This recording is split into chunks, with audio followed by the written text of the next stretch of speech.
Hello, my name is Marcus. I'm the compiler of a collection of therapy quotes entitled 1001 Windmills of the Mind, a collection of advanced self-help quotes taken from what's often called psychodynamic or the psychoanalytic perspective, which long ago, as I understand, is referred to by some, or perhaps many, as philosophical medicine and narrative medicine. All part of the ongoing process to allow for what somebody described as some sense of an inner feeling of okayness within, that if we make a healthy choice in the present, there'll be an underpinning of support in the area of okay. Now, to get to this kind of place where we can allow for this okayness feeling, that real self-activation, real self-agency, expressing our true self, making an I statement, bringing feelings to the table, being honest, making an apology, admitting a loss, the truth sets you free. That kind of real self area, often there's a block to it. So to remove the block, instead of the block, you want to have this road not taken within, meaning some sense or realistic appreciation that had the baby been loved, had the baby got his needs met, he would have gone down the proper path, the road not taken. Right? The neurocircuits would reflect a healthy, loving relationship. They need to have and they would have neural circuits in reflection of that place. But if the child didn't get those circuits, if the circuits were instead blocked in a kind of a frozen loop, timeless loop, you see, and that's called repetition compulsion, where you're going to repeat in the present, hoping to change the past, undo the past, get out of the curse, get out of the jinx, get out of the fate, destiny, this stuckness like that. So when there's trauma, we repeat, hoping for a better past, right? So that's the confusion. People are going to blindly repeat the failed interaction with the mother. It was a crisis of attachment called attachment trauma. Attachment trauma, relational trauma, interpersonal trauma, developmental trauma, strain trauma, ambient trauma, etc. Often that includes birth trauma, perinatal trauma, and any other kind of traumas. Right? So that means the baby's in fear mode. He's very stressed out. So first of all, his budding beauty, his feeling self, his emerging self, the I-ness, the I am, like the authentic I, the authentic core, the heart and all that, called embodiment and soulment, the feminine, the yin and the shakti and the beingness and the feminine, the golden ball's there, the blue jay of happiness is there, the beingness, your ontological self, your feelings. So we live from this kind of place. This is where you feel real and alive, and you have the ethics and morality and peace and inner peace and warmth like that. It's aliveness and warmth like that. That kind of area, that's the major part of us. That gets frozen in its development, called frozen development, stunted development, arrested development, developmental arrest, etc. So there's the fixation, there's the Thor like it. Yes, the rest of us develop, we get that. Person still grows up, they can still get 10 PhDs, they can still win 10 sports awards, they can grow up in these other kind of areas. But where it counts, we live to the extent that we feel at home with them, feeling real alive, joy. We're feeling beings. We're feeling beings. Life is about feeling the blue jay, and the need of feelings related to the golden ball, appropriate feelings, aliveness of feelings, and we have the pleasantness of feeling beings. Now, if that feeling self gets frozen, one image for it is the golden ball goes down the well, or the earth opens up in its core, representing the princess core, meaning our authentic core, our authentic I, the beingness, like the I, the authentic I. So they say core, authentic core of the person. That's like the I. So princess core in the Greek myth would represent our authentic beingness. So she represents the animating quality and all the capacities of the real self, the authentic self, the feelings. So we personify, make a symbol called Miss Core. So when there's trauma, Miss Core, like the golden ball going the well, earth opens up, crack in the earth, Miss Core gets yanked down. Okay, in the Disney film Inside Out, they showed it as joy inside is getting zooped up that tube, and it twirled around into the underworld. So it's not available to us. Dickinson describes the chasm, in the one with the chasm, there's a pain so utter, swallows self-perceptive and first goes into a swoon. That chasm, back to Inside Out, that chasm, in the sequel of Inside Out, they showed you the sarcasm workers. So sarcasm is a veil of anger. The anger is a cry for love. So sarcasm is a cry for love. The baby's still crying for love. All that constant anger, looping around, constant cry for love. Constant anger, looping, timeless looping. It's a constant looping of cry for love. So that's why a person might be constantly hostile. And that quote's coming up in preview mode today, so stay tuned. We've got a couple of good quotes here coming up. Wow, can you hear the thumping? I guess they're preparing for some function nearby. I can hear that, okay. Let me get used to it here. Okay. Sounds like I'm in a discotheque or something. Oh, there, I'll stop. Good, okay. Luckily, I got this spot for a little while here. All my other spots are taken, kind of thing. Okay, let's keep going. Enough about the venue report. So the important point here is that we're born in body. We're born with a budding beauty called the emerging self. This idea of the emerging self, or the budding beauty, that's what we're talking about, the feminine principle, symbolized by the princess.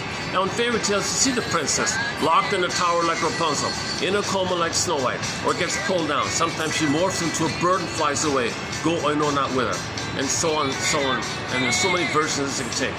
So the effect is, you don't have with you. So another image for this is the princess leaves the castle. Right? So you got the house and the princess is gone. And you want the princess comes back and the person's okay like that. So this is a common monomyth. It usually happens at birth. It often happens at birth or later on, or at some point it's going to happen for most people. So myths and fairy tales, validate, give us some uncanny recognition to symbolize what we feel. So myths and fairy tales are code for psychological trauma, code for emotional psychological trauma. So we're drawn to myths and fairy tales. There's some kind of uncanny recognition. It validates our feelings. We're drawn to it. Helps us to feel what we're trying to feel like. Wow. Where's that coming from? Okay. Son of a gun. Now why do depends on my mood. Sometimes I can put up with, like a discotheque near me or something. Sometimes I blot it out, I don't notice it. Sometimes it startles me or something. Okay, let's keep going here. Yeah. So as usual, there'll be a few interruptions in these videos.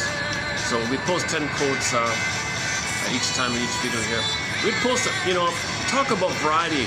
Just like when you watch a show, they might cover a variety of topics. Every episode has a totally different topic. Same characters, but different topic, right? I feel like that's what's happening here. Recently, we did a 3-video special run on the plunder system, the link between the sociological being a reflection of the inner state. So if there's a trauma within, you see trauma on the outside. So mother plundered the baby soul, they might plunder outwardly. Or the baby feels emotionally impoverished, it might create poverty. So we talked a fair bit about the as above, so below, the plunder system basically. Our link song for it was the folk singer Bruce Coburn's song, Call It, fill in the blank. So that's a very heavy topic. That was about a week ago. And then we just finished, yesterday, 2 videos on falling in love, the whole spellbound, puppy love, infatuation, called limerence. You love at first sight, just one look, he's, instant, Cupid's arrow, called transference love, vital love, passionate love, and you obsess about it. Is it addiction? Is it love addiction? Is it OCD? What is it? So we just finished 2 pages on limerence, called limerence, and that whole area. So now in this video here, we'll talk about the body. Now today's one will be about a little bit about how anger towards the mother rebounds into the body, and the body can get a symptom. So symptoms in the body are often anger at the mother rebounding back into the self, and the body's holding it, the body's keeping the score, the body remembers, the body's suffering this, the body is trying to hold it, it's converted, it's conversion, it's compromising, so the body bears it. And the body bearing your anger at the mother rebounding into herself, okay, the body's holding it, like your anger at the mother's your anger to yourself, then the body gets a symptom, that's psychosomatic symptoms. And some people think most psychosomatic symptoms come from rage at the mother for not meeting her baby's needs. So we'll have a quote today in this one. One example was the siblings, the 2 sisters had a big fight with each other, and one of them developed a symptom. And our linked episode for this topic is going to be from the Decoy show called The Lost Saturday, about the sisters. Well, she was a stepsister or something. They were kind of like opposites. So the message, the conclusion, the obvious take-home conclusion of this video here is that parents should not play favorites, or parents got to find a way to love their children equally, and really genuinely love their children equally. Don't choose one and reject the other. Don't say, why can't you be like her? Look how good she is, look how bad you are. That's infantile issue on the parent. If parents do this kind of favoritism with the children, they've got infantile trauma. They're transferring their rage, scapegoating one of the kids. One of the kids is going to be scapegoated with this either or thing. So parents gotta have this self-analysis to be in a place where they would naturally equally love both of them. Let's say they have 2 children or 3 children. They would love them all equally. There would be no favoritism. They would love them abundantly, equally, and the children would never question, does my father love her more than me? Nothing. That would even enter the picture. So parents have to get that kind of place. So this quote here, it wasn't the case. The mother was infantile, she was bitter, and then did this either-or thing. One kid is good, one kid is bad, and the siblings had a big fight about it. And it's kind of sort of sad like that. So we'll get there. So let's back up a sec here. Yeah, so we cover 62 topics on the go. So projection is the key one. Okay, projective identification. Okay, the Faustian deal one called identification with aggressor. Personality patterns, BPD, narcissism, bully, the passive-aggressive bully called Iago, and passive-aggressive, just in general, passive-aggressive with codependency, of course, and the higher functions, and so on. So we covered 62 topics. Oh, humor is another one we're covering recently, humor. Recently we did some quotes on the humor topic. That was a lot of fun. So this one, as just mentioned, this one will be a little bit about the combination of the sibling rivalry due to the dysfunctional parents, and one of the kids being scapegoat, and the rage that kid feels, he gets a symptom. So this kid had a lifelong symptom, finally went to the shrink, told her story, faced it, felt it, and the symptom went away. That's a common pattern in psychoanalysis. You tell your story, you admit it, you feel it, you got a caring witness, that means you accepted it. So that's processed, so then you can let it go. And now, when the person mourned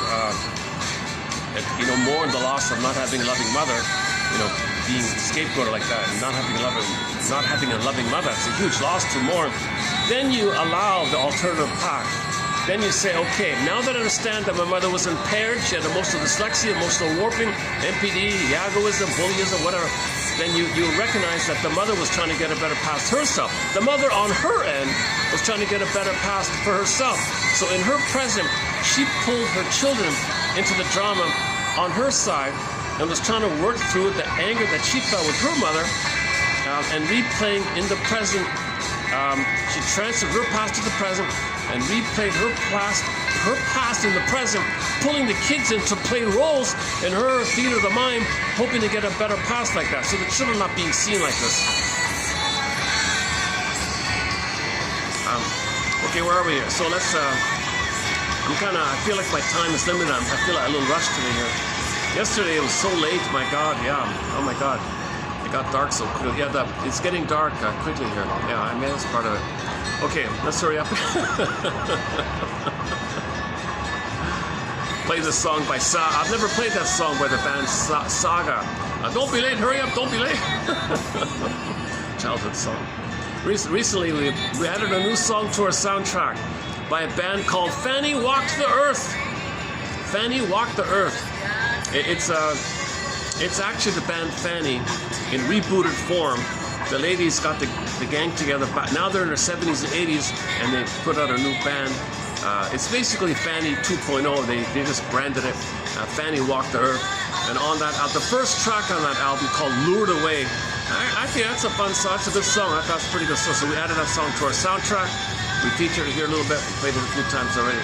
So that's our most recently added song to our soundtrack. An incredible soundtrack here to this collection.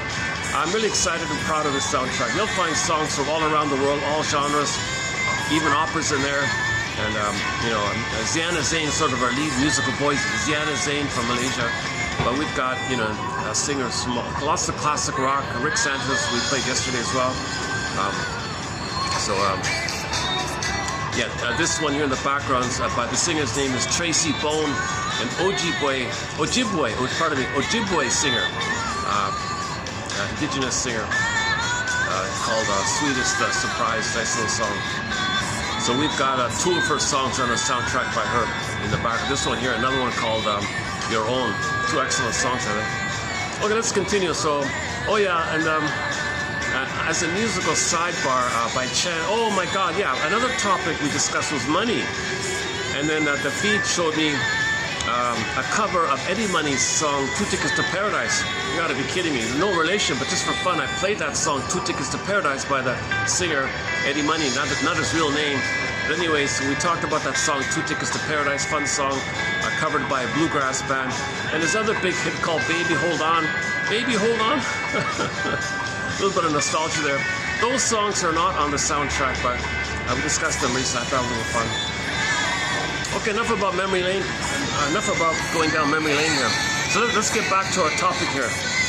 Before we get to the topic, let me just round up the opening premises. The opening premises, we're born 360, we're born embodied. This sense of embodiment is called the feminine. Okay, the moon, it's still, it's calm, it's bright, it's alive, it's strong. The feminine, your beingness is the moon. So they would metaphorize the beingness of the moon, and then the sun, like the bright activity of the sun, the shining, that's like the masculine, the doing. So the being and doing, or yin and yang, similar with the yin and yang, like that, or feminine, masculine. So these are just metaphors to approximate, to refer to the quality of beingness, having your eye, your authentic eye. Yep, that's your yin, that's your beingness, having your eye. And from this eye, from this yin, from this feminine, okay, from this embodiment, from this feeling real and alive, it's called the yin and embodiment. You're embodied, you're in soul, it's your soul. The yin is the soul. And when you have your yin or your soul, okay, from that embodied place, your doing is going to be an expression of the being. So your doing is warm and ethical and loving and understanding and intelligent, it's caring like that. When it's heart-based living like that. When you have your eye, your doing is normal. So the one fairy tale is entitled Maiden and King, and written as one word, because the maiden is the feminine and the king is the masculine. So the masculine comes from the feminine. So your doing is ethical. So if the feminine is wounded, for example, if the baby's traumatized and his feminine is frozen, the feminine is wounded. So what are you doing? What can you do? From where do you behave from? Like what animates or what motivates your behavior? What's the masculine? What's your doing? If you're not informed by your being, okay, then what are you doing? Well, it's distorted. It's whacked. You're blindly grasping, trying to spell the word love with the wrong blocks. Okay, back to Mr. Diderot, 1700 something, the famous French philosopher Diderot, Denis Diderot. The world is a kind of spiritual kindergarten, and we're all bedazzled infants trying to spell the word love with the wrong blocks, So the baby cope with the trauma. Now you repeat, hoping for a better path. That's the wrong block. Everybody's heard it a million times, so you can't solve a problem with the level at which it was caused. You need the right blocks, right? So imagine a bunch of kids. We okay here? I got permission from the first guy. This is the second guy. It's always good to get permission from the two of them. He's on the phone. Yeah, it should be okay. He saw me last time. All right. So So imagine.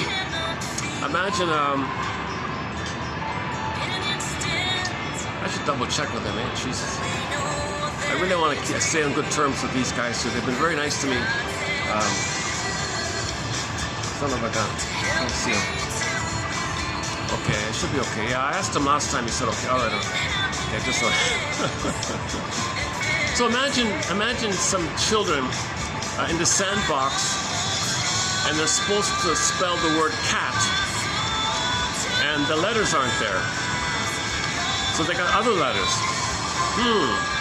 They got a Z, and they got a J, and they got an I, and they're trying to spell cat, but they don't have the right blocks. They can't find them. They got the wrong blocks. Where are the blocks? How do they spell cat when they don't see the blocks, the CAT blocks? Well, same with us as human beings, as adults. We're kind of like trying to spell the word love, okay? But we don't have the blocks, right? So we're fishing. We don't have the right blocks. We don't even have, E, O, V, L. We don't even have those letters. If we can find, for example, E, O, V, L, then we have a chance to find love. If we get the pieces of the puzzle together, figure it out together, construct together, if we can find the right blocks. So we're so confused, thinking we can spell love, or spell healing, or spell understanding, or spell, knowing ourselves and healing and getting back on the right path. We think we can correct ourselves by using the same methods to deal with the trauma, as if we're going to get a better outcome if we repeat the thing and replay the trauma, recreate the trauma, use the same way we cope the trauma. Those are the wrong blocks, because those blocks or just how you dealt with the pain around the trauma. It has nothing to do with healing. Healing is about identifying those defensive maneuvers and allowing for the feeling to come up that would be lifted up under it, and then that's the mourning process. Then you're getting on the right track. So the right blocks would be, how do I observe that what I'm doing is a replay and repeat of the past, a contemporary version of the past. So the past was an imprint, circuit, schema, prototypes, working model, stencil, internal working model. Human connections lead to neural connection. Interpersonal leads to interpsychic. Baby lays down, baby wires all this, and he remembers all the things that happen there, right? He creates a model of how to live. Deep existential conclusions. Okay, so he's got templates in there, psychic impressions about himself and the mother. Okay, but so it's usually fused still, since the mother, baby and the mother are fused. Then you got to split it. You got part self fused with part other, another part self fused, another part other. Then you got the alluring mother and the enticing child, a rejecting mother, shamed child. Then maybe the child is loved when he's crying and mother wards him when he's down and out. You got these kind of relational setups in there. So then that's your working model. That's how you survive. And then what you want to do is repeat the thing, hoping for a better outcome. That's the wrong block. That's the wrong block. The right block would be to understand that observing a repetition compulsion is that it's a communication to tell you what happened. That would be a right block, right? So observing a repetition compulsion, that what you're doing in the present is a symbolic replay. Okay, so take your pick. Pick any oral fixation. Okay, smoking, gambling, promiscuity, food, overeating, drinking. Take your pick. Take any oral fixation. It could be an activity-based, a substance-based, or even like an extreme attitude. Prejudice is an oral fixation. Sarcasm is an oral fixation. Cynicism, okay, any kind of oral fixation in the substance like food and cookies, or money, shopaholic, obsession with money. Greed is an oral fixation. So all these kind of things, they're all oral fixations. Take any one of these oral fixations, right? Do you think that being greedy, that block of being greedy is going to heal you? Or the talionic feeling, mother shamed you, you become the mother, you shame others because you're doing to others, and you're an talionic impulse to do to your mother what your mother did to you, and using others as mother, do to them thinking they're your mother. Is that going to heal you? Is repeating onto others what your mother did to you going to heal you, kind of thing? So you gotta step back a bit and observe the maneuvers of the mind, operations of the mind, mechanisms of the mind known as psychic defenses or defense mechanism. Baby's in defensive mode. Mother's hurting him, right? Mother's not there, he's going to perish. Baby signals as SOS. Mother doesn't get it. Okay, the final pathway is the anger, fury, and rage. As SOS, mother still doesn't get it. It rebounds in on himself. The baby's LIVE, reverse rounds, EVIL, destructive. The baby's in oral enraged phase, and the mother's entitled. When the mother's not meeting the baby's needs, she's in the path. That means she's angry and bitter, and she feels entitled. Maybe the mother's using the baby to comfort her. Maybe the mother's turning to the baby, baby, you comfort me. I made you to soothe me. My mother didn't love me. You love me. Maybe the mother's parentifying the baby, right? Oh, today's coffee. What's with today's coffee here? Maybe it's the cooler weather and the coffee. Maybe the coffee. I feel a little more caffeinated today.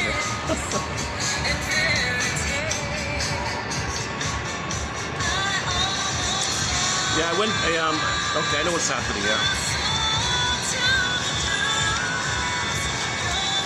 Okay, let's not talk about caffeine. May the caffeine be with you. The slogan on one of the coffee cups was, may the caffeine be with you.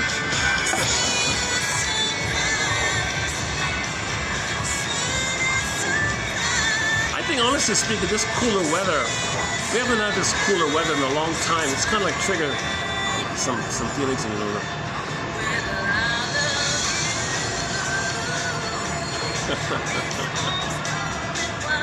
Nice song, eh? Yeah, okay. All right, so let's go back to the opening premise here. Where are we here?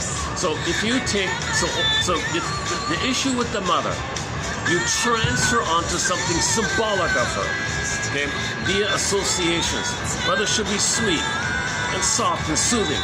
Okay, well, ice cream, food, cookies. Okay, mother provides a source of safety and strength and stability while you buy things. Advertisers love to capitalize on this, where they sell their products by describing their products by describing the placenta, the breast, the nipple, the breast, and the mother, and the feeding, the whole gestalt of the nursing motherly experience. Because if mother didn't love you, you look for symbols of it, and you turn to symbols. The symbol's not real, but when your real needs are not met, you're driven to search for it. But how do you search for the mother's love? When you're out of the nursery, the circuits are in, the pain makes you search. The event did take place. Mother didn't love you. She failed you. She betrayed you. Okay, not blaming her, just she wasn't able to do it because she was living in her past. She wasn't emotionally available to love the child, so the child was betrayed by that. Right? So the baby has need for mother's love. So in the compulsion, when there's trauma, we repeat. So the baby needs mother to develop, to have his golden ball, to have his identity. The problem is the baby didn't get his budding beauty, his identity, his emerging self. He wants it. Repetition compulsion means you're in the past, living in the past, addressing this failure of attachment, this crisis of attachment. So you're repeating, hoping to get a better outcome, hoping to get mother's love, hoping to get the proper secure attachment stuff, so you can resume development and have your feelings and golden ball and have your identity and your feelings and be in a normal place where you have your feelings and your identity. So you repeat that point where mother failed you, hoping for a better outcome. So repetition compulsion means you want a better childhood past. Repetition compulsion and all the dysfunctions and all the oral fixations and all the negative personality patterns and everything that's kind of dysfunctional, all that stuff. It's the hope for a better childhood past. They ended the quote recently by somebody who said, "Give up all hope for a better childhood past." If you can do that, if you can get to that very difficult point, to give up all hope, because the hope is dopamine. The reason we're driven for hope, the reason we have so much hope, because in trauma, the set point in the brain of stress is too high, adrenaline is too high. That means you're in fear. The brain floods you with dopamine. Dopamine means chase for mother so you can feel safe. Dopamine means chase, motivation, anticipation, excitement. Go, it's very exciting before because you think you're going to get mother and have a huge, if you get mother, then you're going to get the bliss. So there's anticipation, you're triggering the anticipation. It's all very exciting to get mother. So that's why the dopamine flares up. The dopaminergic brain, the dopaminergic mind, okay, it's too high. So we're always manic. Dopamania. When the book entitled The Molecule of More, Dopamine, The Molecule of More, when it got translated in Romania, the chief editor changed the title and called it Dopamania. Professor Previte calls it the dopaminergic mind. It's too much. We're mainly in permanent fear, permanent anger. That means permanent chase. What's the chase? The chase is the hope that if you get mother, then you'll be safe and the set points will go down and oxytocin and serotonin will go up and you'll correct the set point. Janoff's take on repetition compulsion is you want to correct the set points. You want to get the proper set points. But in trauma, the set points are whacked. That's the trauma. In the physiological realm, he says the set points are whacked. And repetition compulsion is the hope to get the realigning of the set points. Does it work? Only human connections, only a human relationship. Your baby and the mother can give you the proper set points. Once it's cursed in, once it's stenciled in, then why are you chasing? Well, that's the issue. You're chasing, but what can you chase? You're out of the nursery, but you got to get mother. But mother hurt you, so you're searching for her, but she hurt you, but you're searching for her. Hence the loop. Hence the repetition compulsion, the compulsion to repeat. Due to this compulsion to repeat, and because there is time, that means in the present is still the past.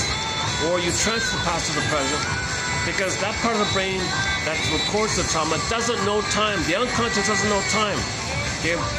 This limbic system of ours, the survival part of the brain of ours, doesn't know time. The amygdala doesn't know time.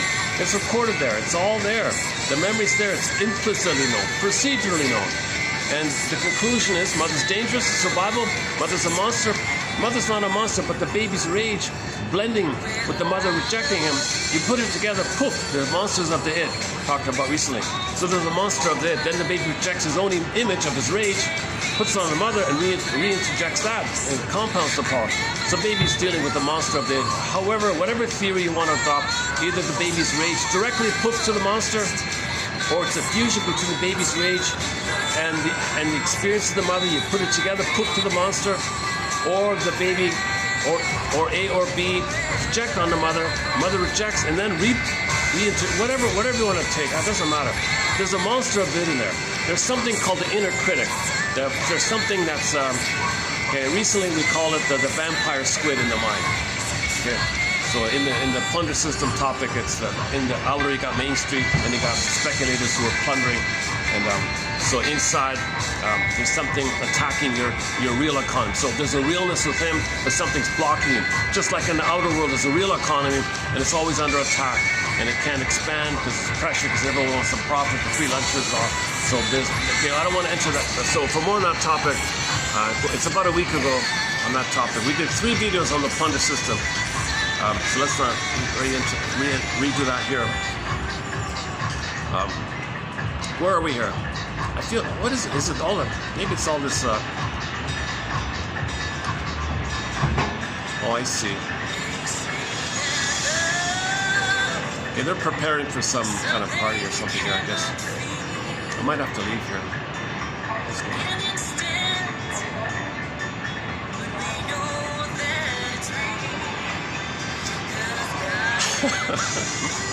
Let me check the time. The problem is I set up downstairs, and you got all these people right where I wanted to be, so I couldn't use it. I came too late.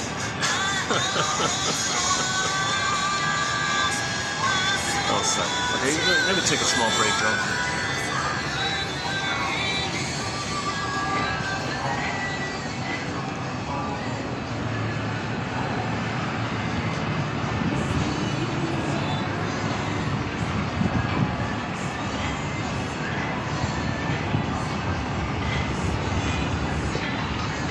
Where's that thumping coming from? Down there? Oh, it's up there. Oh, it's up there.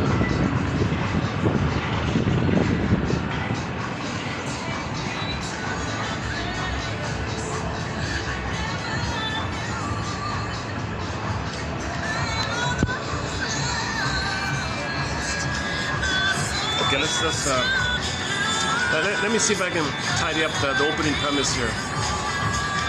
So the mother, okay, she was traumatized as a baby. She didn't get her needs met. So she's hoping, so she's going to repeat what happened to her with her mother, with others in her life, in the present,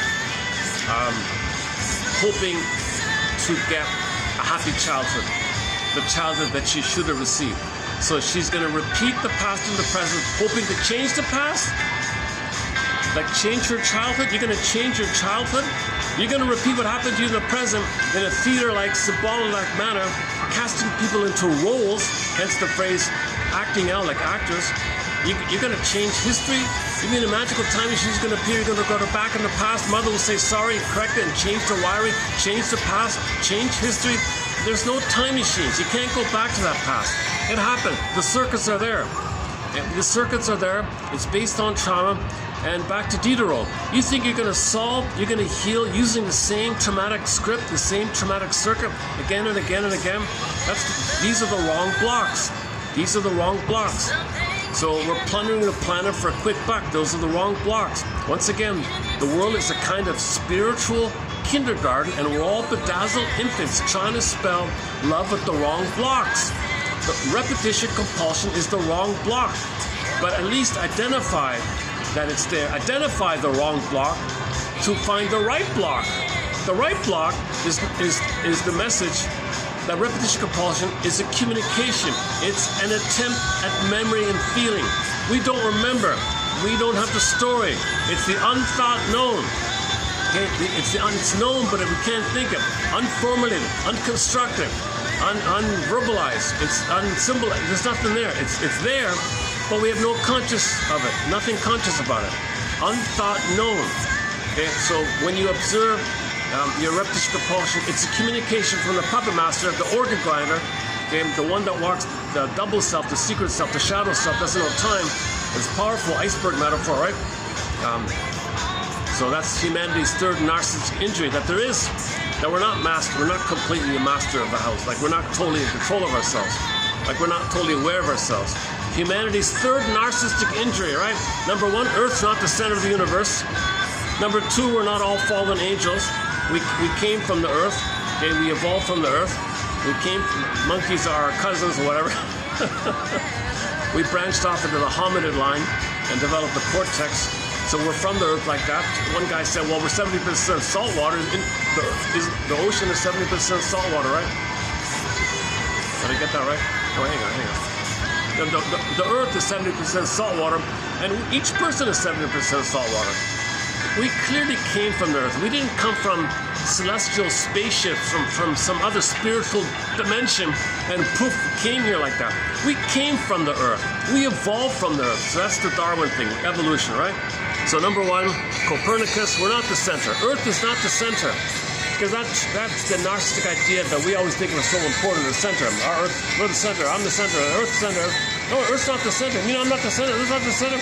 Injury. It took hundreds of years to be okay with the idea that the Earth's not the center. And then Darwin comes along and says, no, we're from the Earth here. You know, we're from this Earth. We're from the microbes in the muck. The cells got lonely, they multiplied. And the cells created all these forms, the life forms, millions of years, all these life forms. Finally, the monkey line. And then, and whatever led to the monkey line, there was a branching somewhere along the line to the hominid line. So we're from the hominid line, which shares the prior point that the monkeys share, but we branched off, right? And there's a whole branching tree-like thing branching. So we branched off into the hominid line, and only one hominid grew the cortex. That was us. So somebody said, let's have some appreciation. Let's give ourselves a hand. We grew the cortex. It took us 1 million years to grow the cortex. The earlier version of us, one professor offers, is Homo bodoensis. We used to be Homo bodoensis. He even asked some artists to draw. He looks a little bit like us, but minus the cortex. So it took the earlier version of us, Homo bodoensis, all that time to grow the cortex. So then we call ourselves a new species, because now we can talk, now we can write, now we can tell the time, now we can see, we understand things, we can remember things, we can understand time, linear time. So that's Homo sapiens sapien, revealingly redundant, says Kristen Wilson. So that's about 200,000 years ago, or whatever it is. We became Homo sapiens. Only one hominid did that. That's us. Okay, and then we spread around. Okay, and then whatever took place environmentally with the sun, the way, and maybe the weather changed the way babies were raised, and the babies were more traumatized. Either the pineal gland was damaged in the babyhood trauma, and the pineal gland, they say, is responsible for how much melanin it's going to be in your hair, eyes, and skin tone. So if you traumatize the baby, that's going to whack the pineal gland, they say, the third eye one, and then the pineal gland it's interrupted. So to compensate, there's going to be less melanin. If you have less melanin, see, we all start off a shade of brown. Less melanin makes you a shade of beige. Forget this white or black. No one is white skin or black skin. Forget that nonsense. Everybody's a shade of beige, shade of brown. Depends on melanin. Jim Elliot says, if you lose your tan, sort of quote unquote, then the shade of beige is still a shade of brown. Even a light shade of beige is still a shade of beige. A shade of beige is a shade of brown. We all have a shade of brown or a quantity of melanin like that. If somebody's very palish, well, maybe the trauma blood goes to protect the vital organs, less blood in the skin, so that it looks more palish or something. No one has white skin, put it that way. No one has white skin, no one has black skin. So again, melanin is responsible for the color of your hair, eyes, and tone in the skin like that. This is trivial, superficial, biological variation, very cosmetic-y kind of thing, superficial kind of thing. The diet, the way babies were raised, and sun exposure over time led to some of these little variations like that. So remember, we settled around 150,000 years ago. So over 150,000 years ago, there's going to be some little changes like that. It's minor stuff. We're all the same. We have the same organs, same emotions. Paul C. Hollinger, read his book called What Babies Say Before They Can Talk. You can take any baby, any place, any time. Okay? So just today, even today, you can be an anthropologist. This is the most remote village, indigenous, any surviving indigenous look at the baby. He'll show you 9 emotions. You take a baby born in a wealthy place, same stuff, same organs, same needs, same feelings, same desire to latch on to nurse, same emotions. So we're all born with 9 affects. We have the positive ones from our identity called joy and interest, or joy and curiosity. So the joy is arranged and the curiosity is arranged. Those are the primary ones from our identity. If that's squashed, then you get the stress ones. You get the stress, distress, fear and anger, of course. So all babies have the stress response to fear and anger. And all babies can show shame. Can you believe that? He shows you pictures of babies all around the world with the hangdog look, feeling shame. So that's identity when you feel shame. Like rejection, mother didn't want you, feel shame like that. They feel they did something wrong, mother didn't want them, they feel shame. All babies show the emotion of shame vocally, facially, and bodily. All babies all around the world show the same 9 basic, core, innate, inborn, innate, homo sapien affects. Okay, interest, joy. Okay, if that's interrupted, okay, stress. Okay, fear and anger, of course, stress response, amygdala survival one, and the shame one. Okay, the other 3 are about distaste, or like disgust. Something doesn't taste good. All babies will show that. Something doesn't smell right with the odor. Okay, smell, distaste, smell, and the number 9 is the startle one, or surprise startle like that. So all babies have that. Same needs. Everything else is learned. It's all, whatever variations you see with people, it's learned. So if the baby grows up in a place that's been plundered and pillaged by previously traumatized people, not enough nutrition, maybe not enough nutrition, that's going to affect them. Mother doesn't have an opportunity to provide a safe cocoon for the baby's social interpersonal womb-like needs for the first 4 to 5 months. She's got to work like that, can't feed like that, my God. Oh, today's quote. Oh, little good news. Little good news here. I found another quote that said, if the mother doesn't have the bountiful teats or the abundant breasting for the nursing, the memories, it's the overall quality of the relationship between the baby and the mother that really counts. So if the mother couldn't feed for whatever reason, and she's in a bottle, let's say, but everything about her is so warm and loving, the child will be okay. That's a quote coming up by Miss Freeman there. But ideally you want both. You want the natural feeding and the mother's loving attitude. And she implied that it'd be better off for the baby to have that state where the mother loves the baby and the bottle's used versus the baby's feeding but the mother hates the baby. She resents it. I'm not sure. John would disagree. He said he'd rather have a little debate about that. So I'm also a little I'm finding quotes on both sides of the debate there.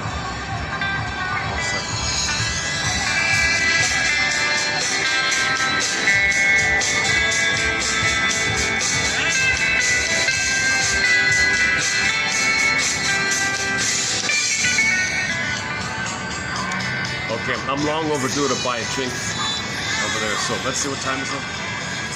Luckily it's... What time is it? Oh, it's 3:30. Oh, it's an hour and a half. Okay, an hour and a half I'll have to go up. We'll finish on the rooftop part. The music's copyrighted, so I can't really hang out there too much. Yeah, maybe they're thinking about... I hope not. Another quote coming up is, your fantasies can affect your body. Like one woman was bitten by a snake. It wasn't poisonous, but she believed it was poisonous. The belief, her belief and her fantasies ran away with her. She stressed herself out so much. She had a physical problem by that. And the doctor said it wasn't a snake. It was all in her mind like that, right? So that's the link, that's the mysterious link between mind and body. The mysterious link between mind and body. Right? Body-mind connection. Many people write it as one word. Body-mind is one word, or a dash or a hyphen or something. Because they don't even write it separately. Some people put all 3 together, body, mind, spirit, soul. All as one word, where we're whole, different parts of us is all one, right?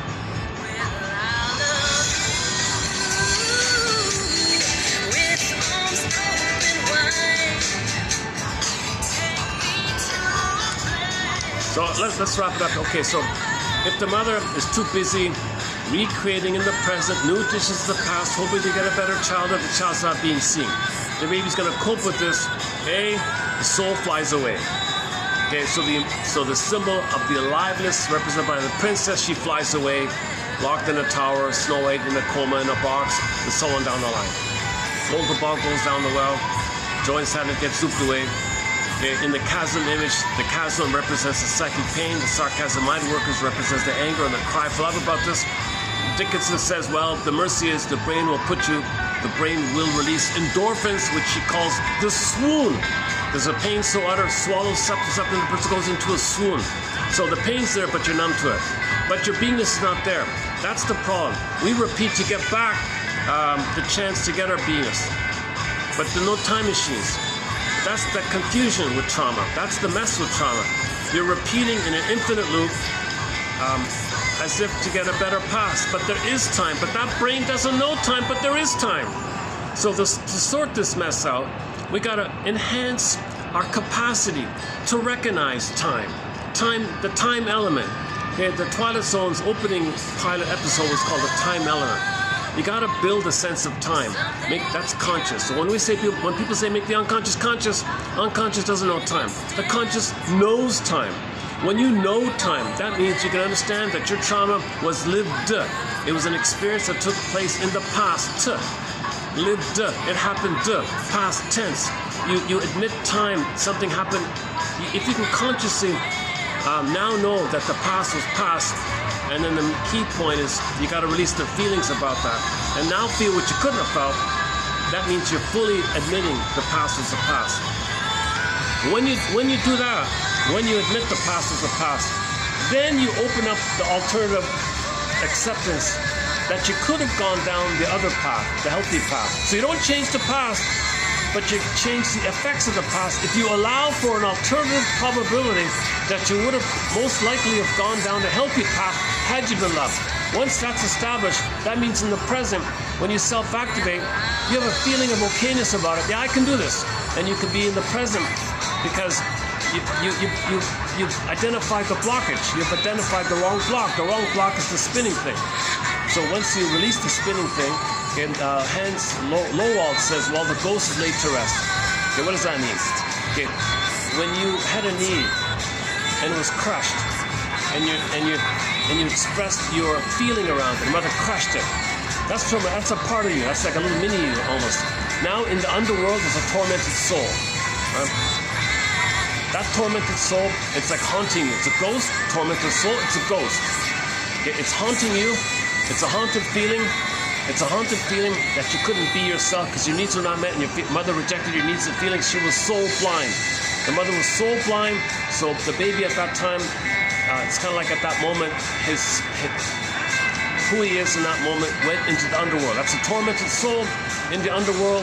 Underworld means shame, unconscious and shame, burning, biting feeling is shame. He felt shame, underworld. So he's not dead.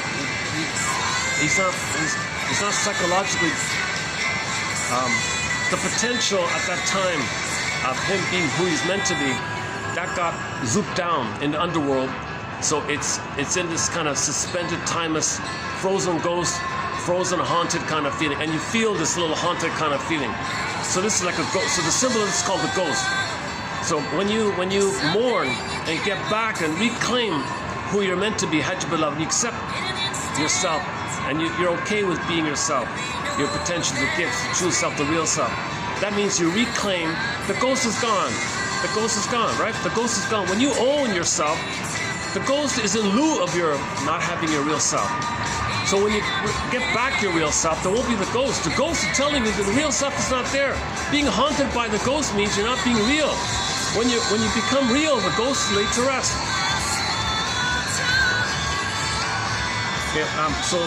Okay, so when we identify repetition compulsion, okay, enter the Twilight Zone. We've got a lot of great episodes from the Twilight Zone series. Gabe's story, that's a key one there. Wong's Lost and Found Report, another key one there. Howling Man, another key one.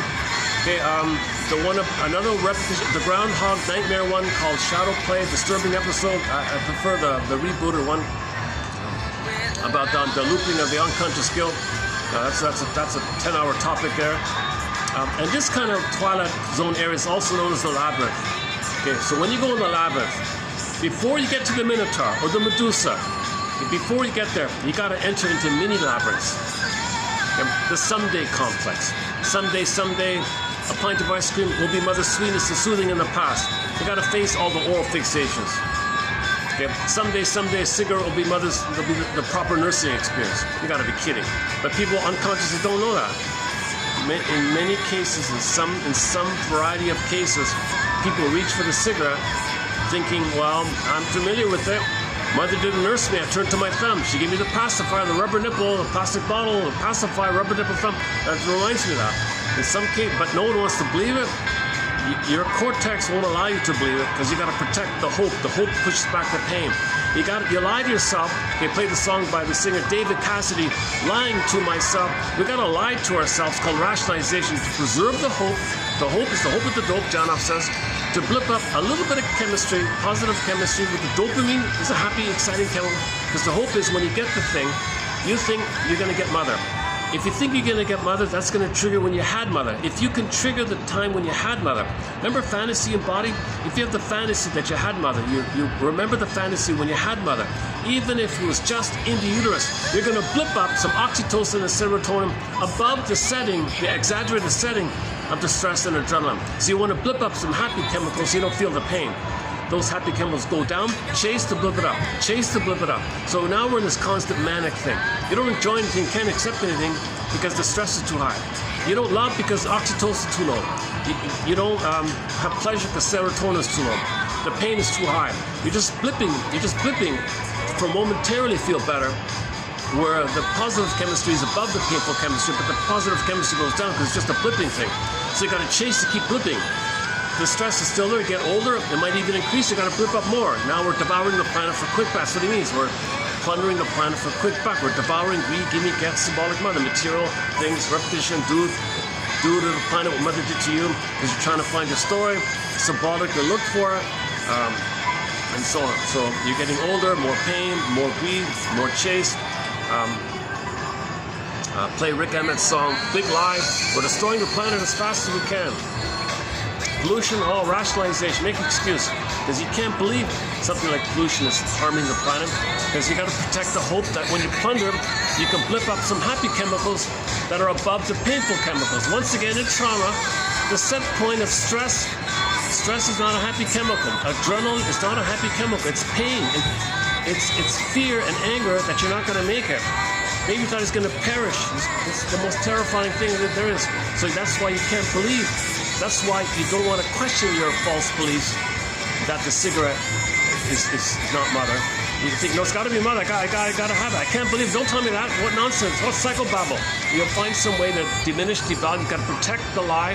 But lying to myself, to protect the hope, to protect the chance to deliver some happy chemicals, to not feel, get some relief from the pain. You always want relief. This is like pain relief. We're like pain relief mode all the time, right? So the pleasure's not there because the trauma, the serotonin is too low. So only when you mourn, then the set points can correct itself. Janoff claims when you do the mourning, a person's physiology changes, the symptoms go away, and the body temperature cools a little bit because in trauma you're too hot. When you heal, you're a little cooler, you breathe a little better, posture better, maybe your speaking is a little, you'll notice, you'll feel better, and you'll feel like a new person, you'll feel reborn. If you feel reborn, if you feel reborn, that's a clue that the therapy, you finished therapy, right? That's the rebirth motif. Then the set points are correct. Then things correct itself. When you mourn and you admit time, then the set points go down. You're not in fear anymore. You're out of the nursery. The past is the past. Past happened. I froze. I got it. Present is the present. So the set points correct itself. Now you can allow happiness, serotonin. Now you can allow love, like she said, the love song. So now you can allow the serotonin. Now you got oxytocin's love. Now you got serotonin to feel pleasure. Right? Now you see the variety of things, the joy of, and the variety of things, right? Whereas in the prior place, you're kind of like that guy who said, "Seen one tree, seen them all." You know, right?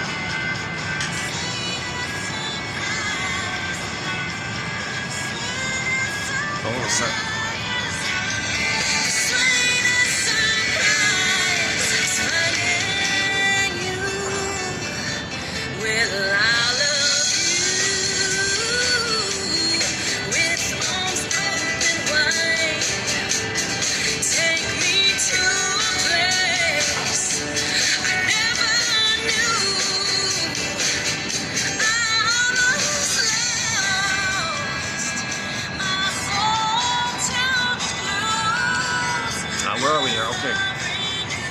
trying to calm myself down a little bit. I was in such a rush to get this video started because I knew it gets dark. Like at 5 o'clock, it gets dark already around here. 5:30. So where are we? So have we finished with some kind of opening premise here? The mother's too busy replaying her past in the present, trying to get a better past. Therefore, the child's not being seen. The child's being used, being scapegoated, or being used, whatever. The child has to protect himself by exiling a soul. Okay, that means the feeling of being, the aliveness of feeling is going to fly away. Another related image for it is the pin goes in the collar. In the metaphor, in the fairy tale, the pin, with trauma, the pin goes on the collar. That means under the collar, the emotional body goes flat. So the aliveness, the warm, happy vibrancy, the serene, inexalted, the feminine, like, how would you describe your feelings being vibrant and alive? Somebody called it was it the blue jay? I guess it was the blue jay, wasn't it? Some famous poet had a phrase for this. I forgot already. I gotta look that up. I was in the taxi on the way here because I was in a rush, and I found a dictionary of foreign quotations. It was in there. So coming up, so in the future, hopefully we'll have some quotes from other countries, famous quotes and proverbs from other countries. I've done some in the past, so it'll be fun to do some more. So anyways, this feeling of this animated vibrancy feeling, like the shiny feeling of the sun, it goes flat. So the pin goes in the collar of the emotional body goes flat, like cardboard, like the velveteen rabbit, right? The stuffed rabbit. You feel like the stuffed rabbit instead of the real rabbit. So this is called flat affect. In ancient Greece, this was called athymolexia. No feelings for your words. Nowadays, it's called alexithymia. No words for your feelings. That's the trauma. Okay? It's a dysfunctional feeling system. It's emotional incompetence, affective incompetence, because we're not feeling a range of feelings. Repetition compulsion means you're not feeling differently. Repetition compulsion means you're not relating differently. It's the same old stuff. Same painful feelings, same painful interaction. You're just recreating, staging it one way or another.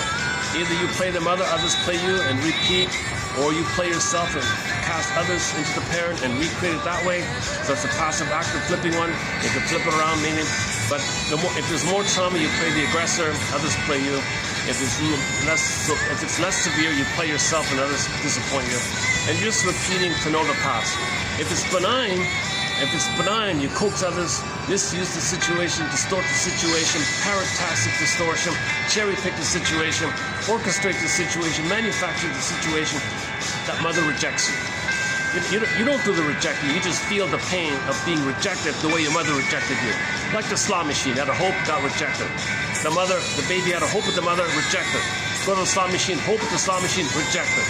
So that's the symbolic way to know mother rejected you, because the slot machine's going to reject you. All these gambling things are set up to reject you, so you can know your mother rejected you. That's why they're there, because mothers are rejecting. Because there's so much rejection by the mother on the baby. And okay, another cunning tale on why so many mothers are rejecting their babies. We got a massive list of reasons of why so many mothers are rejecting their babies, like emotionally, not being resentful or something, or either directly or unconsciously. There's a lot going on with mothers. And we've got a new one coming up today by Miss Freeman, so stay tuned. Yeah. It's just basically it's not a serious one. I mean, it's not a shocking one. It's not a shocking surprise one. It's just that some others feel, gee, kid, it took away my freedom. I want to do stuff here. And they resent. So the baby resents. The baby picks up her anger, and the baby's going to be anxious and fearful and angry. If mother's fearful and angry, the babies pick up the tuning thing. They pick up what the mother feels. If the mother's anxious, baby will be anxious. Mother's sad, baby will be sad. It's very tuned. They're very in sync like that. They're symbiotic like that. Anyway, so we'll get there. Okay, so the mother doesn't meet the baby's needs, right? The baby communicated it. Okay, stress, fear, shame, anger, and all that. Rebounded on himself. Now the baby's holding himself with his anger at his mother to himself. Okay, poof into the monster. The monster is his mother now. It's mostly his rage. He uses his own rage as his mother. Faustian deal, he's got to hurt himself. Okay, now enter the next trick. not trick, a coping strategy. The baby's going to sugarcoat the pain. So his anger at himself, which should be for the mother, so the baby's anger at himself is really a cry for love to the mother. All anger is a cry for love to the mother. But if you're angry at yourself, it's still a cry. If you're angry at someone else, it's still a cry for all anger. Outer M is a cry for love. So the baby turns his anger as a cry for love, an SOS for love to the mother. It's block, block, block, rebounds in. Now this anger is destructive because he entered into oral rage, devouring, he wants to possess, wants to bite, maybe he's biting the nipple, he's enraged like that. Come on, mother, what are you doing? I'm scared here. He's desperate, he's biting, he's enraged, he's going in on himself. So that quality is attacking himself. So now he's attacking himself in a way. It's still a cry for love. It's just a desperate kind of thing like that. He's acting out, like he's just desperate to latch on. Mother's not offering the warm embrace. Yes, the baby might be physically alive, but the baby's upset about losing his soul, right?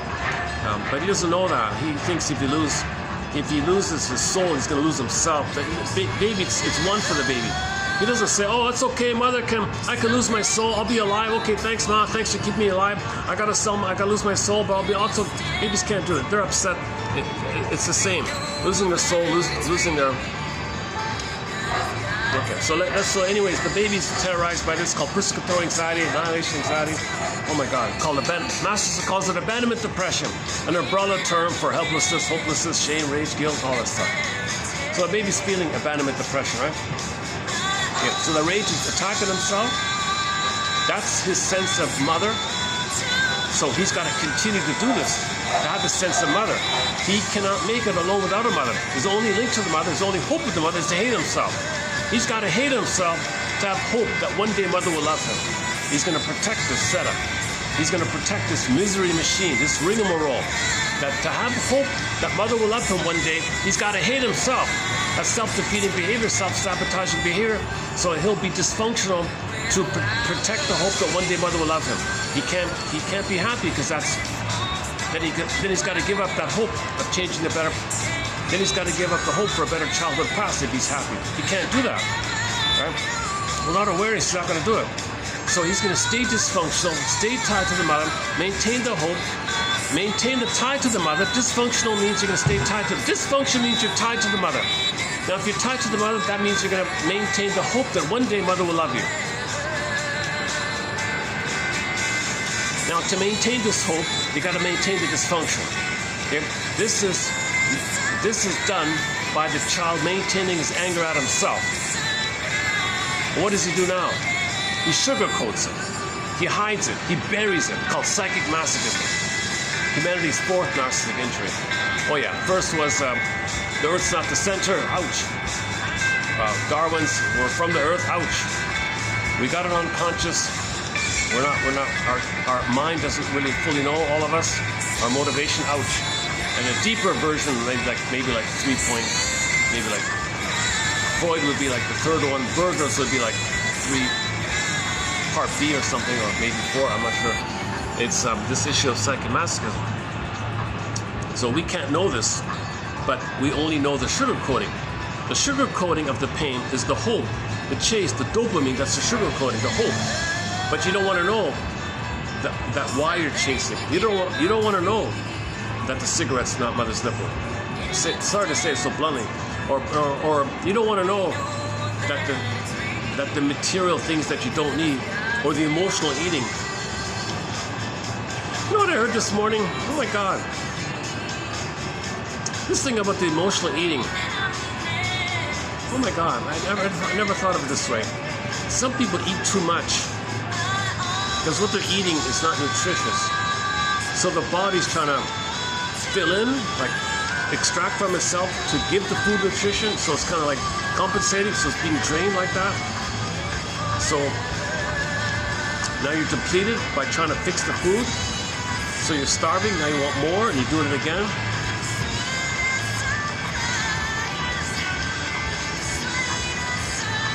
Okay, let's look into the future.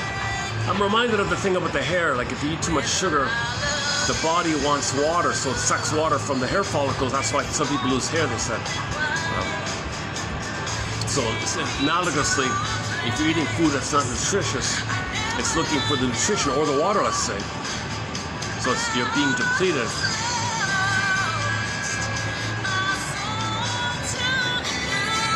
And then you focus on, okay, so whatever, okay, never mind. Whatever dysfunction is going on, it's called the hope. It's called the sugar, the fantasy of mother, which triggers the time with mother.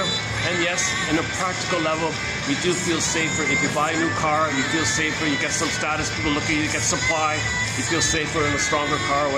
Yes, there's some practical side to it, but most of it is the fantasy of one with the mother. Now that doesn't cure. You still feel unloved, even though you trick some chemistry, you get some addiction to money or something, greed like that. So you could be greedy like. So greed is the oral fixation, and that's the quote unquote confession of lesser crime.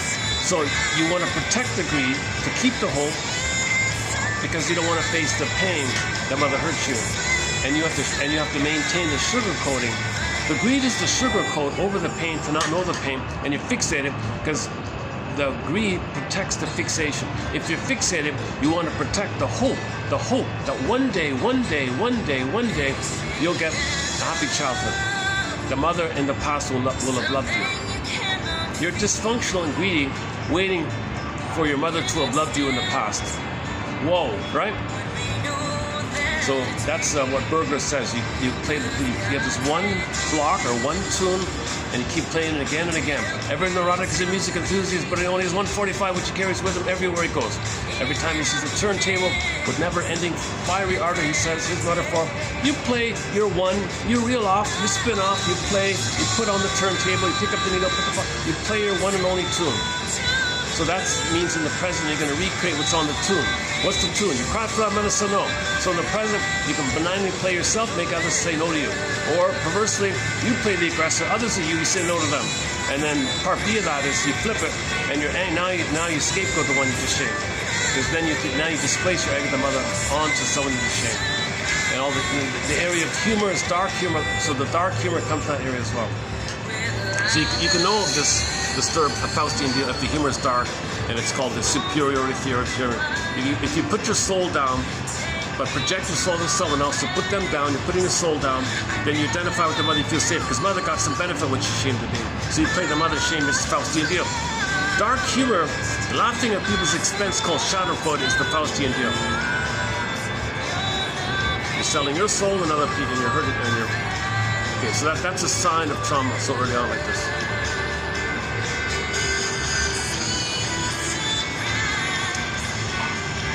Today, I feel... Okay, you know what it is? Yeah. This is the coolest I've felt in years. It's a nice, fresh, cool feeling. I can't believe it. Let's see if I can go down. Let me check out again. You know, I was looking forward to sitting outside, but they were all there. Let's see. Oh, they're still there, eh? No, it's pretty busy down there. That's it.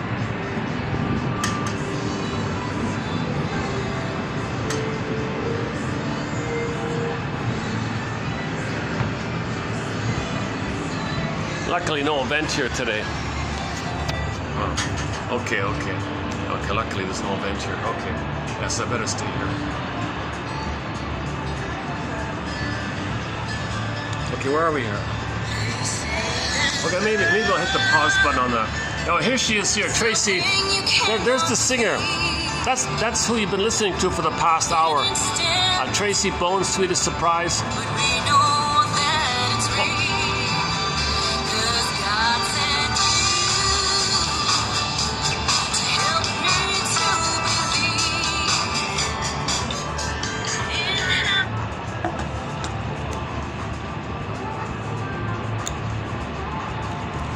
She shared her personal story, struggled a lot, had a lot of hardships like that. She shared it like that.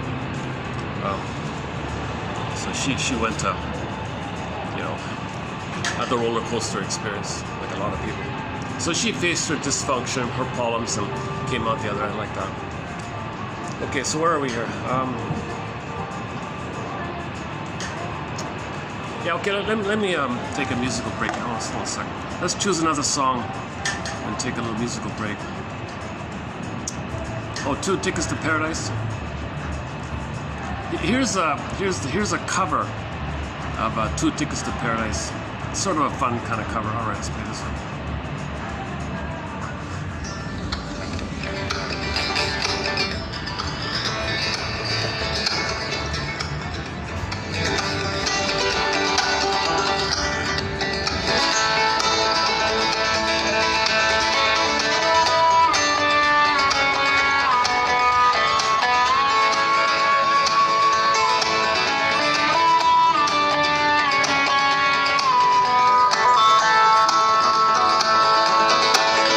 Surprise, especially for you.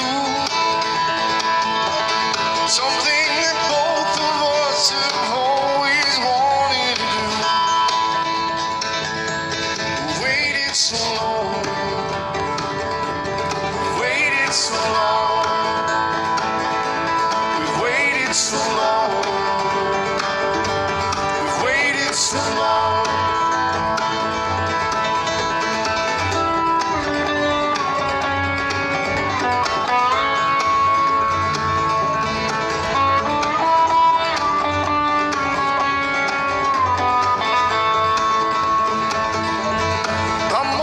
Take you on a trip so far from here.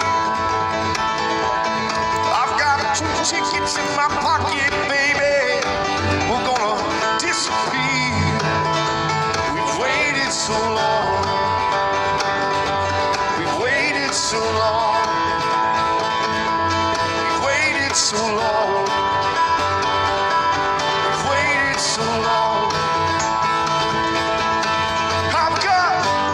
Tickets to paradise. Won't you pack your bags and leave tonight? I've got 2 tickets.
so far from here.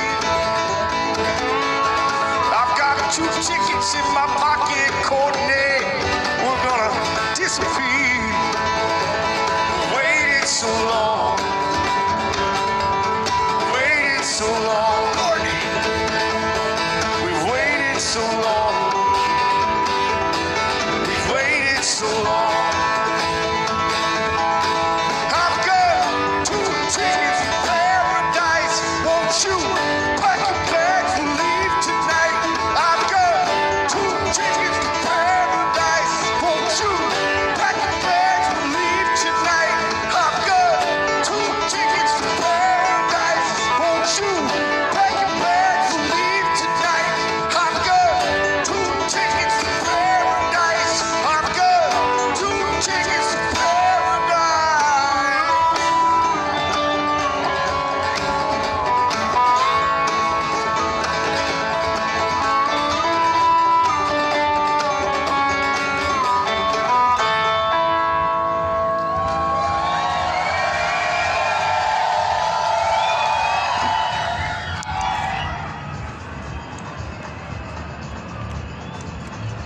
Okay, before we read the quotes, let me just open up with those ones I found in the cab on the way here. Hold a second. It's just only 4 of them or something. Oh, dictionary. Here it is here. Dictionary. So hopefully in the future we'll have some quotes from this thing called the dictionary. Dictionary of Foreign Quotations by a husband and wife team, and so they seem very excited and enthusiastic in compiling their collection, 1980, I think. So I'll give you a sample of what's in it here. So Plato, no law or ordinance is mightier than understanding, saved by understanding, saved by love, right? So even Plato said it, right? No law or ordinance is mightier than understanding. Understanding's the healer. See, once you got understanding, when you say saved by love, you mean saved by understanding. To get to love, you got to understand. Understanding is synonymous with love. Love, understanding, forgiveness is all kind of synonymous. So once you have that, all the wrong blocks go away because you spelled love, right? No law or ordinance is mightier than understanding. We don't understand ourselves, right? All right. The only upright man is he who knows his shortcomings. Plautus, whoever he is. The only upright man is he he who knows his shortcomings. So you admit, you know yourself. If you can say you have shortcomings, you know yourself. If you're in the narcissistic mode, the bully mode, you know, that's megalomania. That's egocentricity. Okay, youth flatters itself, believing it can get everything it wants. Old age is merciless. So in the youth, you don't think about mortality, but when you're old, oh, you can't deny it anymore. So you could deny mortality in your youth, but there's no way you're going to deny the reality. There's no mercy. You're going to get old. You're getting older. Truth is a well-known. Okay, fill in the blank. Everyone knows her, but it's embarrassing to encounter her. Oh, on the street or something. Is that it? Oh, I got a typo here. Truth is a well-known. So in the town, if there's a town, and all the men know the local, you know who, but it's embarrassing to meet her and say hello to her if you see her in the store. But everyone knows her, but it's embarrassing. So truth is like that or something. Interesting one. That's it, all right. Okay, now let's. I'm going to be doing in this. Now I'm going to do a preview of 3199, and this continues with the quotes below 3143. So 3143 I've discussed already, so that's there below. So this is 3199 mainly. All right. It all starts here, I think. The important thing is how the baby is fed. A mother may feed by breast, yet reject her baby. Another mother may give her infant a bottle and accept him with loving gentleness. It's the intimate bodily communication between mother and child that is the crucial factor. Okay?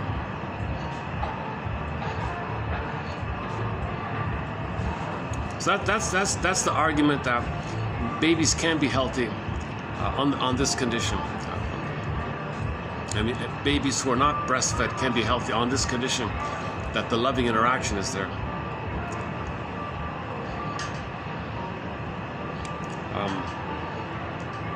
Okay, let's. Okay, here's the anger rebounding in.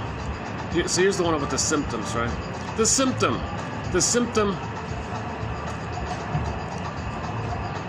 Okay. So oddly enough, Janoff said that a baby had a hard time coming out of the canal. He couldn't breathe. He was stuck. He almost starved and all. He was almost suffocated and all that. He had asthma. That kid had asthma from there. So here's another one on the asthma area. The symptom is the surface eruption of the buried feelings that cause inner distress and seek some outlet. The symptom is one way of discharging some of the hidden anxiety around. The symptom is one way of discharging some of the anxiety aroused by hidden, forbidden feelings tied to the wish we deem bad or wrong. So mother said to the child, "You can't be angry. It's hideous. Children don't show anger. You can't be angry at me. Baby, you bit me. You can't be angry at me." So the child thinks he's bad. He's wrong. Oh, I'm gonna get.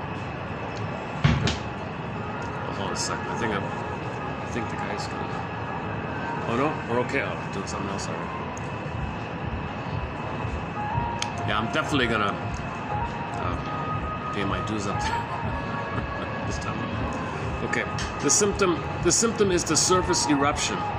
The symptom. Oh, hold on a second. Is that what triggered it?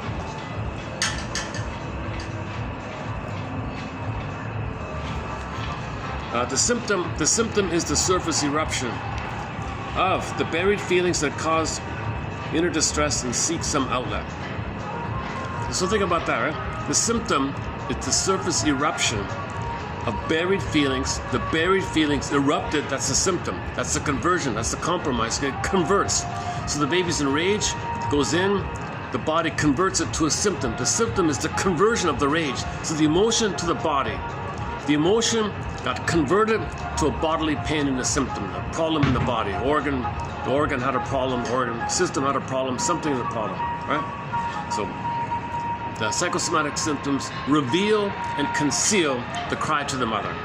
So originally it was normal. Baby, two people, baby to mother. Relational, baby, mother. Mother, I have a need. You're not meeting it. I'm enraged. Still a signal, still okay. But when the mother blocks it and then it turns in, okay, there's your problem. Once then it goes in on himself, then the body's gonna bear it, convert it, blister it, okay, convert it to a symptom. So the bodily symptom is the conversion. Okay, it's the conversion of the rage to the mother for not meeting your needs. And it converts in the body. Now the body's holding, the body's bearing, and I got this pain in the body. The pain is the cry. Okay? So it's kind of still revealing it, but it's kind of within your pain is in, so it reveals and conceals the cry to the mother, right? The symptom is the surface eruption of the buried feelings. For more on this point, go to Capex, our quote by Miss Capex, 1940 something, and John E. Sarno. He talks a lot about this. All right.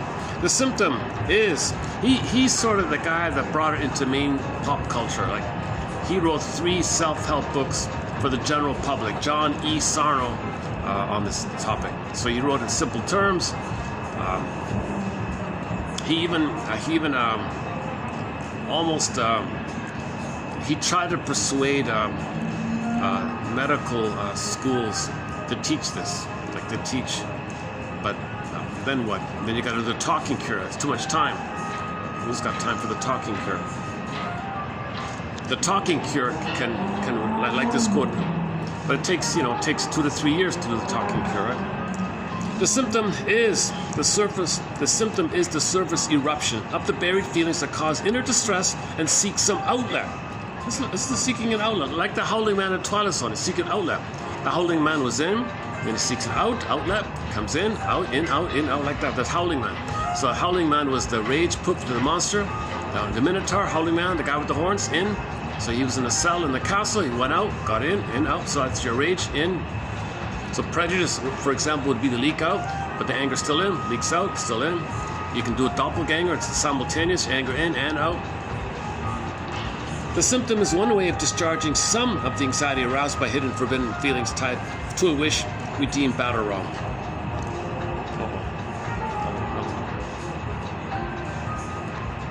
Okay, all right. What time is it again? Oh, they're just preparing. Let me see. See, it's Friday. Things are always busier when it's Friday.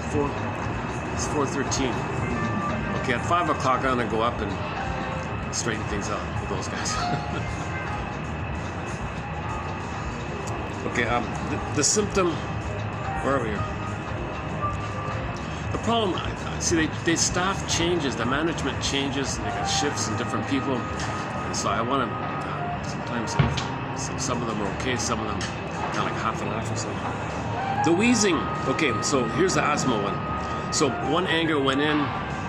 Okay, sorry. So this book is about this book by Mr. Sugarman and Freeman, a joint venture. It's mainly Sugarman. She helped him write it. So mainly the Sugarman guy. What's his name? Allen or something? I forgot. So one patient of his. He's a medical doctor, right? So one patient had asthma. Wheezing, gasping, rhythmic noises of the asthmatic may be connected to any scene or scenes that frighten the infant. So if the baby's terrorized, he can't, right? We all know that you're afraid, you barely breathe, right? So this woman had asthma, and as far as she knows, it began at the age of 8. She didn't have it. Oddly enough, she didn't have it up until the age of 8.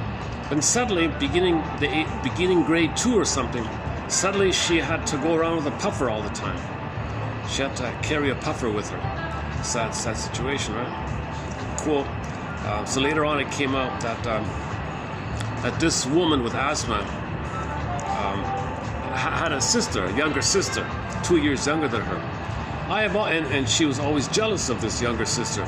The younger sister was the praised one, the darling, the star, the pretty, the perfect, could never do any wrong. This older one was the bad, rejected scapegoat. So the splitting, right? So the mother said, "You're good and bad, right? Your younger daughter, you're my good me, and you're my good mother. You're perfect. Oh, you, older daughter, you're my bad me and my bad mother. I hate you." So the mother's doing either or. So the older one is being victimized by this. So it turns out the older one is going to be jealous of the younger one.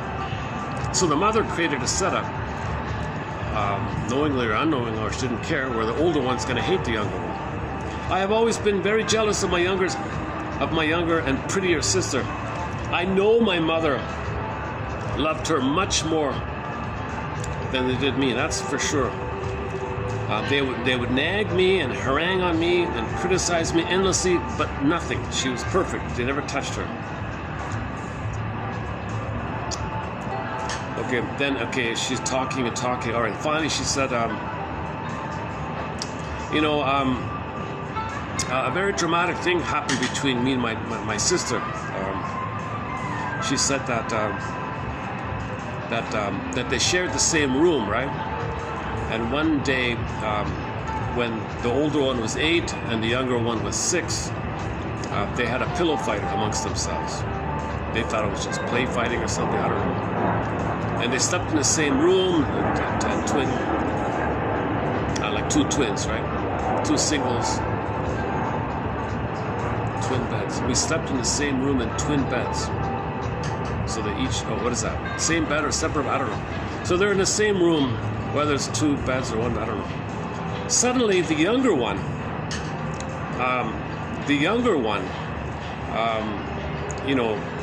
hit the pillow on the older one, and they were just playing like that. But at one point, the younger one scared the older one, and the older one got scared, thinking she couldn't breathe anymore. What's going on here?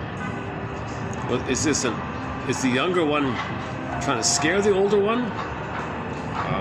Is the younger one jealous of the older one? Doesn't make sense here. So anyways, the older one was very upset that the younger one would scare her with the pillow fight. So the older one lashed back.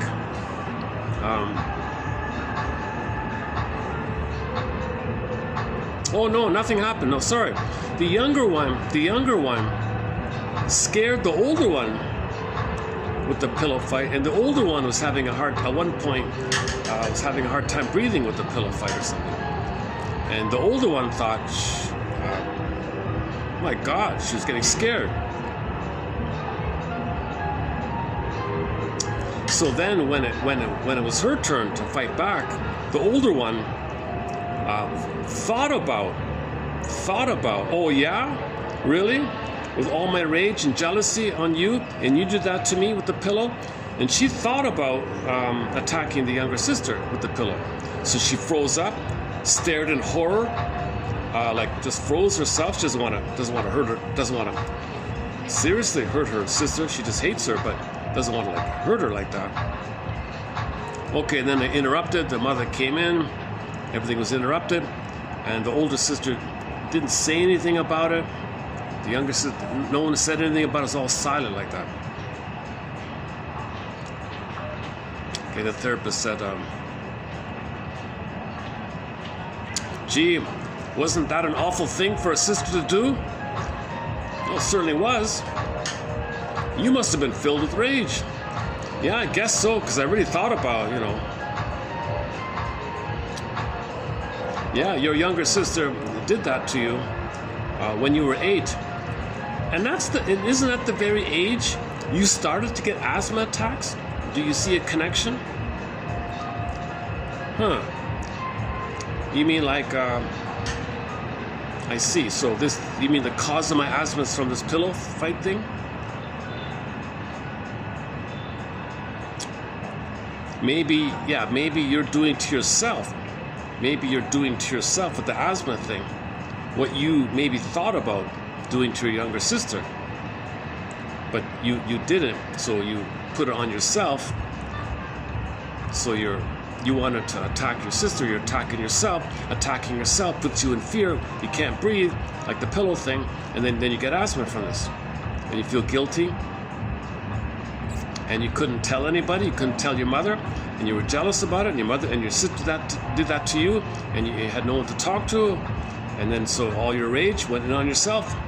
Your rage at your sister and your mother went on yourself, and that began your asthma, prompted by the pillow fight. The woman started to cry. She cried on and off at her sessions for the next few weeks, as she talked more of her buried feelings about her younger sister, mother, exorcising her hatred and envy. Okay, working through process, her asthma disappeared, and she breathed more normally. Now she breathed, for the first time, she could breathe freely, clearly like that. So that's the thing about the talking here. You talk about it, you admit you're enraged. Grief is healed when it's witnessed by carrying it, then your bodily symptom goes away. When you admit something, your body will thank you for it. All right, let's just leave it there. Okay, the linked episode for this is, for the moment, I just saw it, actually, just a coincidence. I just saw the Decoy episode. I'm currently watching the TV show The Decoy, television's first policewoman, Beverly Garland, incredible actress. She's an amazing actress. She can play all kind of roles. They have her play some very frightening scenes all the time. Sometimes it's just too much. Anyways, the last one I saw was her yeah, what's it called again? The two sisters. It turned out, yeah. See, here's the idea. So how did it go again? Hang on. So you got the two sisters, right? One is the star, one is hated or something, right? So the hated one took the sister in the car for a drive, right? And the hated one gave the sister a substance, like an illegal substance, right? An illegal smoking substance. So she gave it to the sister, and there were other people in the car. I guess they're all doing it or something. I don't know. Anyways, it turned out that the younger sister, the pretty one, whatever, lost her mind, opened the door and jumped out, and she was a goner. She accidentally had a psychotic break or something, because the girl was driving quickly in a scary way, and she was out of it, high or something, they say, and something clicked over in her. She wanted to escape, opened the door, jumped out, and she was a goner. Now, the daughter who did all this blotted it out. She had no memory. She had complete amnesia. So the policewoman had to help her and retrace all the things and trace it, and read it, the whole thing. And then it all came up like that. And then the closing narration was, this sister who gave her sister the illegal smoking thing. That's something she's going to have to think about for the rest of her life. See, they didn't want to say that the older sister unconsciously killed her sister, right? Not directly, but set up the conditions for it, increased the likelihood of it, knowing the sister so well, being so jealous of her so well, set it up like that. So she hoped that kind of thing would happen. But you can't prove it. She didn't consciously plan it. She unconsciously maybe thought it. Or did she? Maybe just a pure accident. We don't know. So that's what the closing narration was. Yeah, this sister who gave her the substance, she's gonna have to figure this out for the rest of her life. It's gonna take her the rest of her life to figure out what really happened here. What really happened here? Who's the cause? Who's the blame? The people who sold the stuff, the illegal stuff, the sister who bought it, the other people in the car didn't stop it or something. Like, what's going on here? How do we properly analyze this, right? So it's deemed an accident or something. So she was let off or something. But anyways, the sister who did it was so shocked by it, she blotted it out. She ended up in another city, not knowing her name or anything like that. She had complete amnesia, right? But that's the psychoanalytic idea at the very end, when the policewoman said, yeah, this older sister, that's something she's going to have to figure out for the rest of her life. What really happened here? What really happened here? So it might have been something like this. So in this version, the woman just got asthma. She just took the hatred on herself, hated herself, and had a hard time breathing, developed a psychosomatic system. But in the decoy story, she acted it out by trying to cause her sister into an accident, and that's her rage at her, right? So that's the sibling, the two daughters fighting with each other. So who's to blame? Oh no, she said it. Oh no, in the decoy show she said it. Or is it the mother? Should we blame the mother? Yeah, I forgot about that. That's it there. Should we blame the mother? Can I? Okay, hang on. Give me a minute. Let's dig that up. Hold on a second. Give me a minute to dig it up here.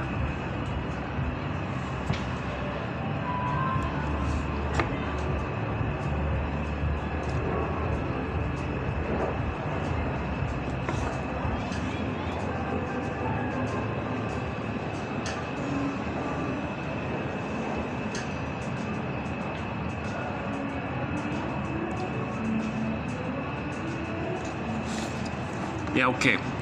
Episode 24. Episode 24.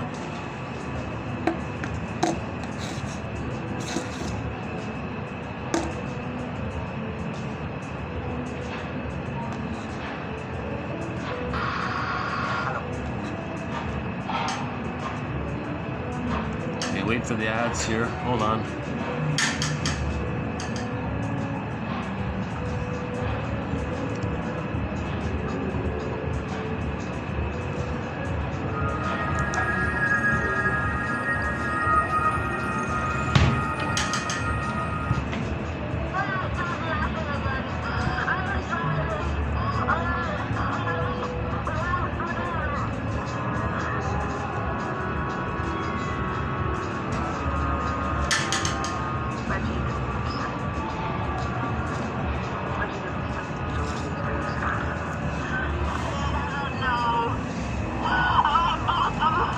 So she's the one that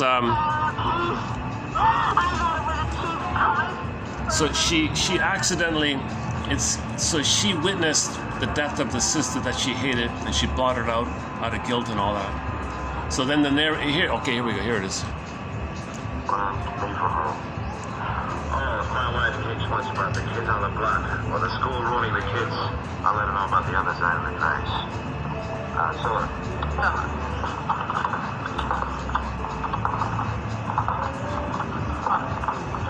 Who is to blame? The man who sold her the reefers to the killer?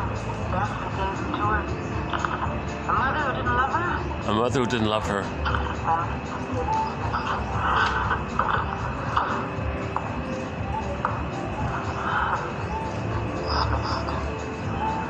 I'll never forget that Saturday night. All I can understand is she'll have to search for. That may take the rest of her life.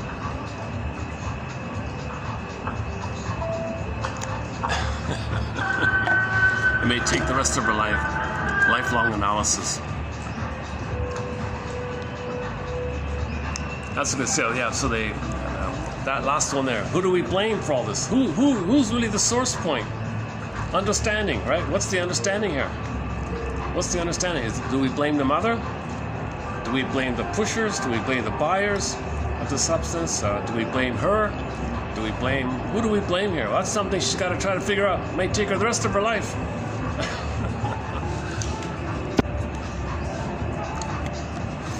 A very good show, yeah. Her name's Beverly.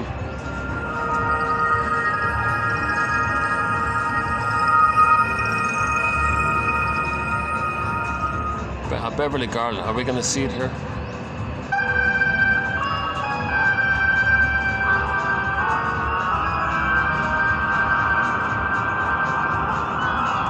Okay, dedicated to the policewoman. Okay, there we go. Okay, there she is. Beverly Garland, right? Beverly Garland. So that's the actress's name. Is there a relation to Judy? I don't know. I don't know if there's a relation to Judy Garland. I don't know. Probably not.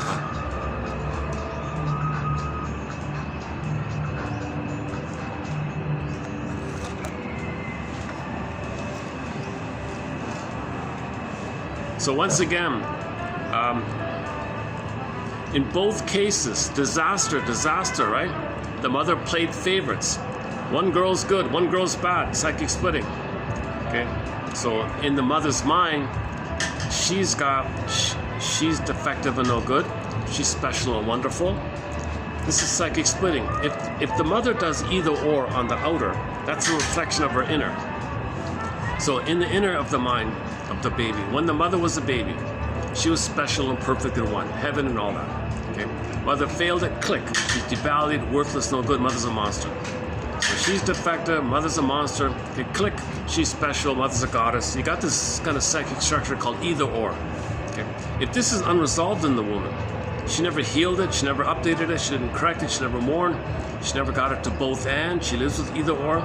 Okay, she has 2 kids. She's gonna see things from the template. Her template is either or. So she'll see things that way. Either one kid is the special, all good her, the other kid's the all bad, no good, defective, unlovable, worthless, the other one. And the same with the mother one. The other one's the goddess mother, and the bad kid is the damaging mother.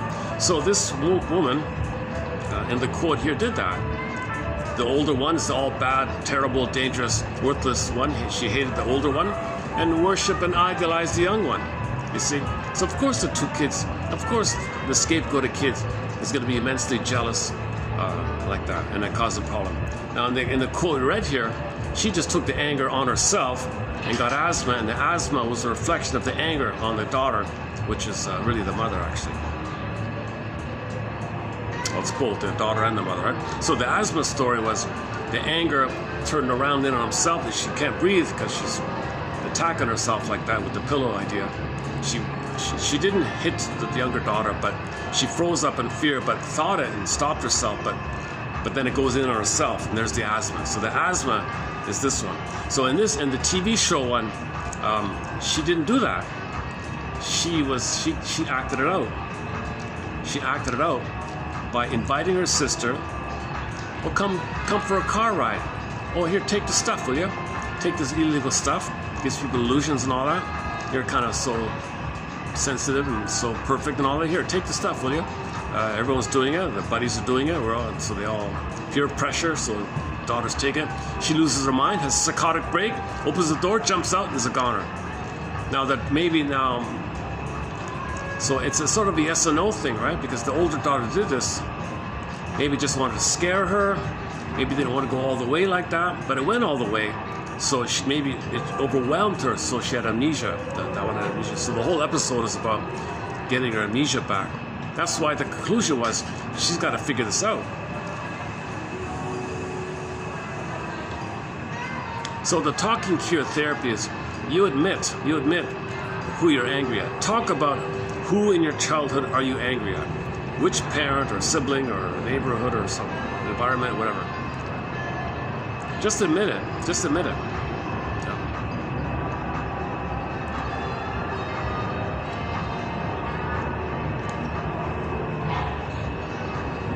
Yeah. You don't have to act out on it. Occasionally, you might beat the pillow. I don't know. Maybe it's sort of overwhelming. You might blow off steam a little bit. In the film Secrets of the Soul, he would sort of physically act out or something. So the shrink has to prepare himself. He might act out or something. It's kind of scary. But usually the talking cure can do it. Gestures, pantomime, showing some kind of. You gotta feel it, right? See, when the anger is underneath is the fear. Okay, and anger and fear is the stress response due to the need not being met. So you gotta identify the need and admit the need. You had a need for safety. You had a need for mother. You need mother's mirroring and sweetness and acceptance and attunement and entrainment, connection, rapport. The two are one. She accepts you. She welcomes you. You got to talk about how you needed that kind of stuff, and it wasn't there. The caring witness says is just present for you, so you feel safe. When you feel safe, release. Whenever you feel safe from a prior tension, you feel release. Trivial stuff, you laugh. On a superficial level, when you feel safe from a tension, depending on your personality, you're going to laugh on what you're going to laugh at. But for the deeper stuff, okay, similar to mechanism, when you feel deeply safe, the deeper material, and that's the sobbing and the weeping, and there's some kind of emotional knowing. There'll be a deeper emotional knowing like that. Symbolized as the firebird and the phoenix, and you feel alive again. Now you're emotionally free. Oh, look at that. Oh, they're preparing for something upstairs.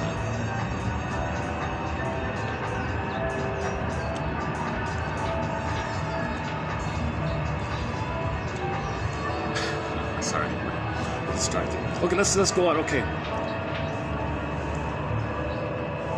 this next one is about anxiety.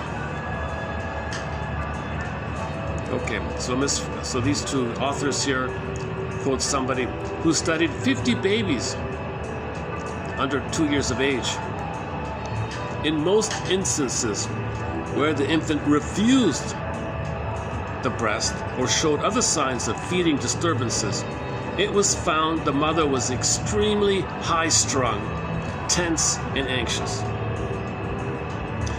And now one of them said, when I was in college, I took physics, and there was an experiment in the class. So there was a tuning fork in the front, and it was vibrating. And at the back of the room, there was another tuning fork, which had not been touched. Okay. At the rear of the room, another tuning fork which had not been touched began to give off sympathetic vibrations. Okay, so you hit the tuning fork at the front of the room, the same fork at the back which didn't touch is starting to vibrate. Look at that, eh? So the tuning fork at the back is already vibrating because the first one was struck. This experiment has its analogy in the psychological relationship between mother and child. An anxious, vibrating mother is likely to have an anxious, quivering child. So if your mother's very anxious, you can guess and be a detective. I wonder if her mother was very anxious. So when you put your mother on the couch, you can find that. So that's another question. You gotta understand your mother's story to heal. The more I learned of my mother's story, the more of a human she became. Okay, Bruce Springsteen, Independence Day, Toronto, introduction that he gives about blessing and curse, both sides. You got to see both sides, see them as people, hopes and dreams didn't pan out, not just parents, they were people. Still some benefits, trauma, couldn't do it, still some benefits. See the humanness of your parents, get their story. So you got to get your parents' story. So this might be another piece of the puzzle. If the mother was very anxious or whatever, is that like a tuning fork thing? Was her mother like that? Maybe not. Maybe from something else. I don't know. For the first few months of an infant's life, many mothers feel trapped and develop unconscious feelings of resentment. Okay, here's another old cunning. That's the old cunning tale one.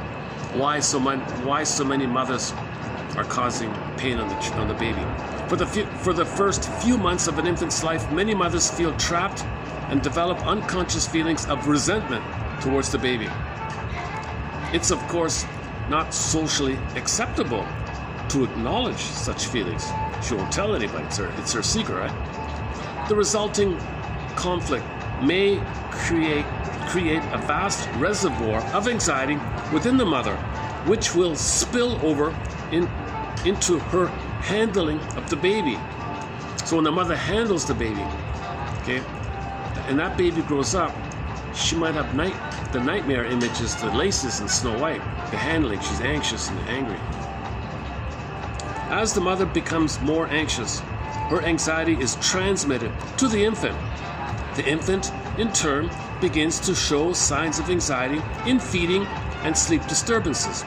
This further increases the mother's anxiety, then the child gets more anxious, and I got this negative loop.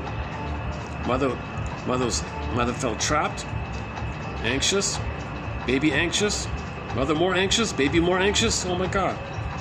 Studies indicate a high correlation between the number of fears reported by a child's parents and those of the child.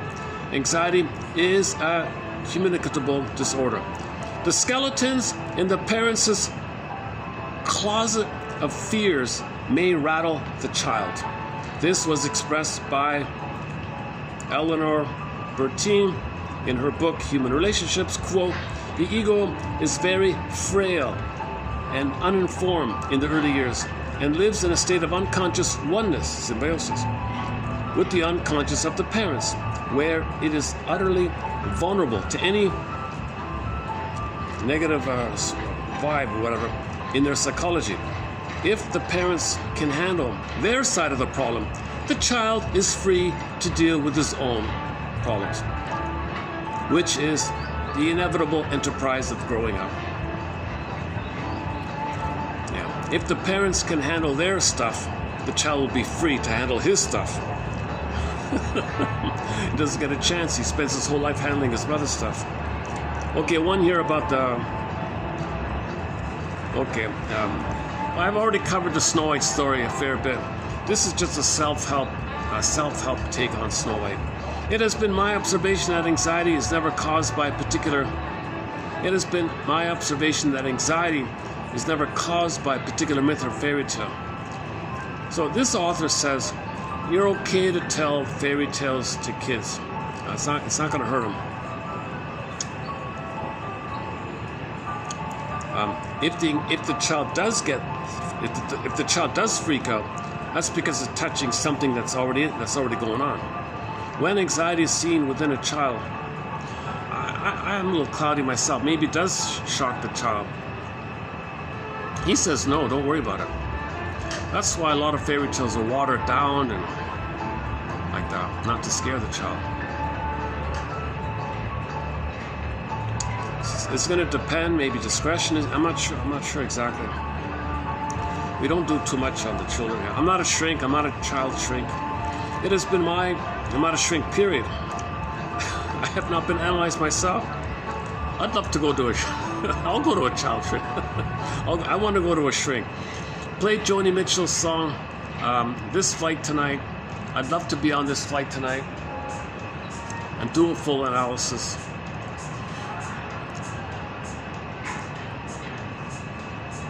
I have not done an analysis.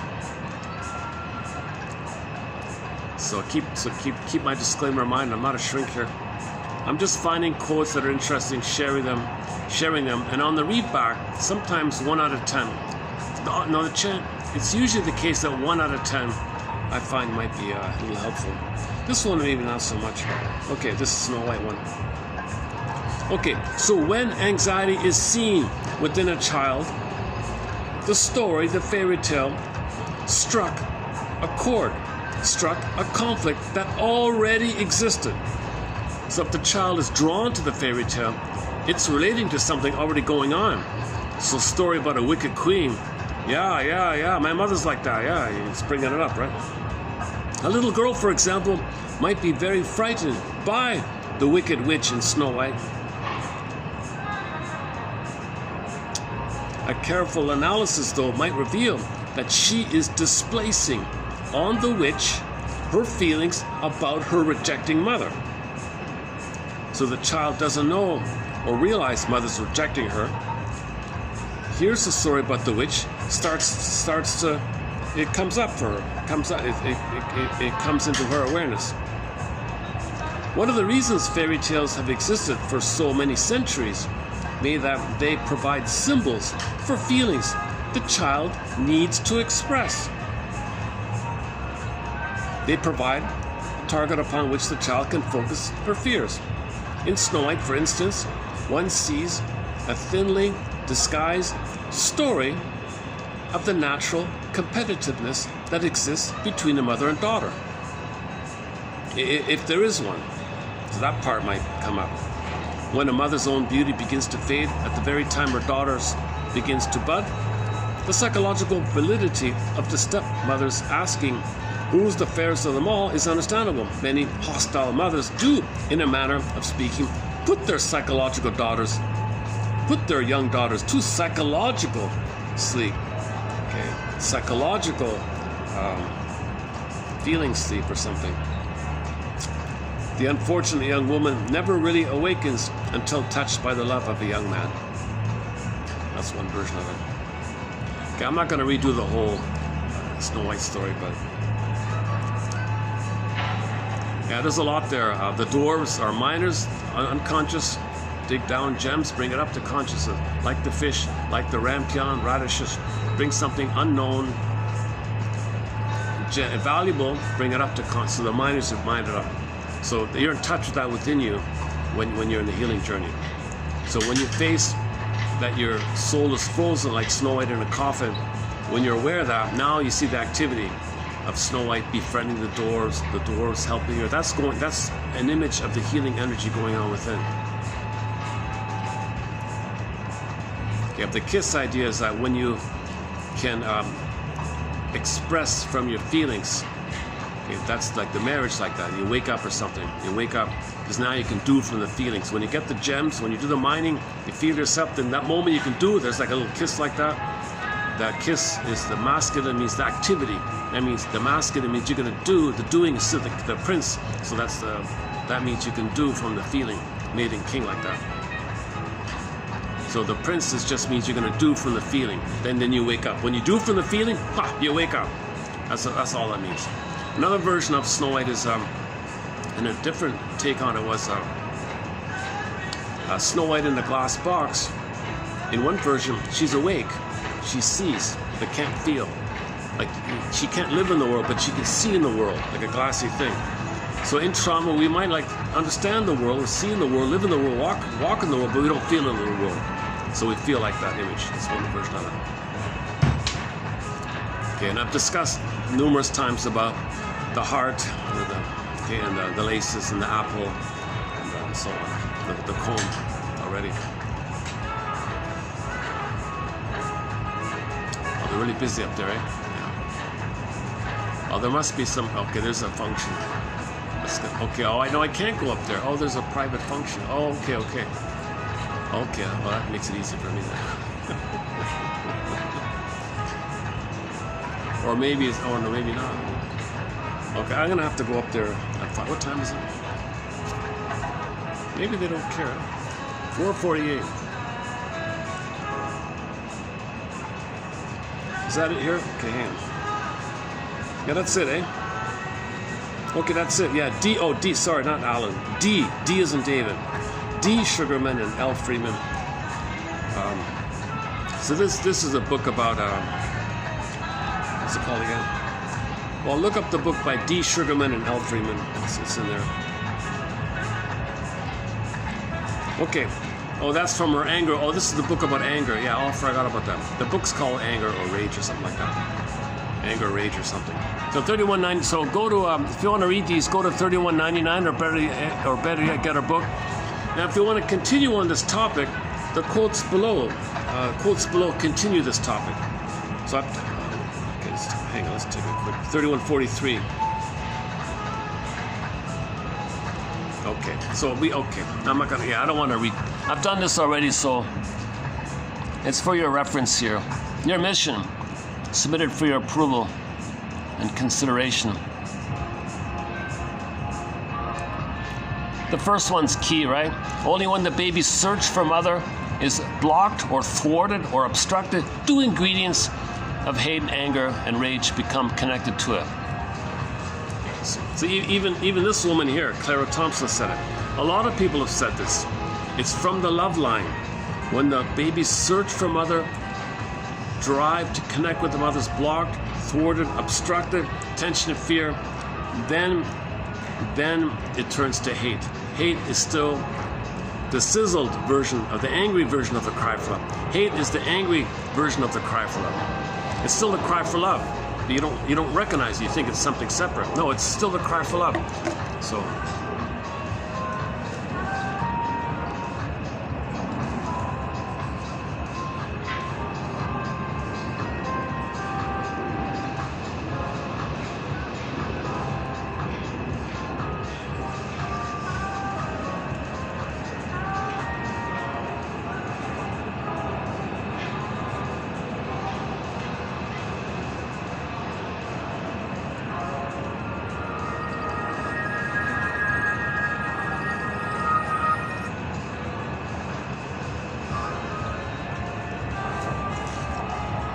Well, here's another, I don't know if this will go through.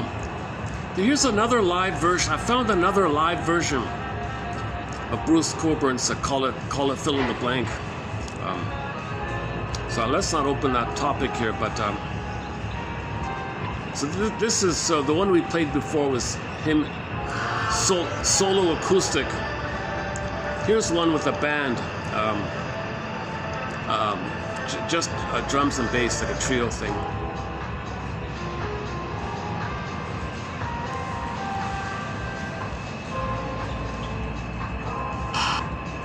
Oh, that's not it. Hang on. Well, that's the music video for it. Oh, hold on. There's a live one. Oh, this one with the orange shirt. Oh, this one. Yeah, okay. It's all about.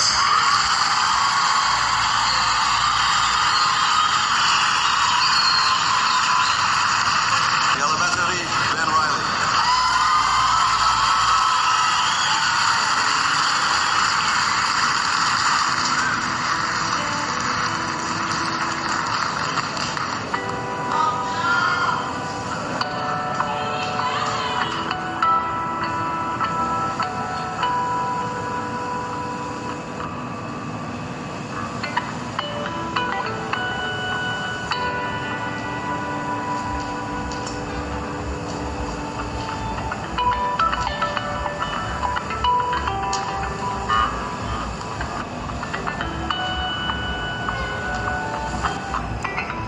Oh, hang on. Oh, that's not the one. Oh, sorry. Oh, for Pete's sakes. Oh, hang on. I got it mixed up here. Hold on. That's not the one.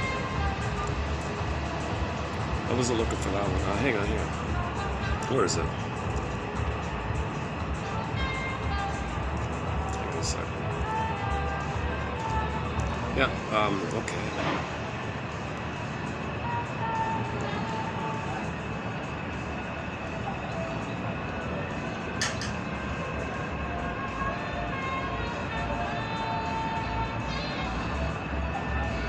Call it democracy.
So he's talking about the plunder system, call it, fill in the blank, right? So let's not talk about it. I've already talked about it already.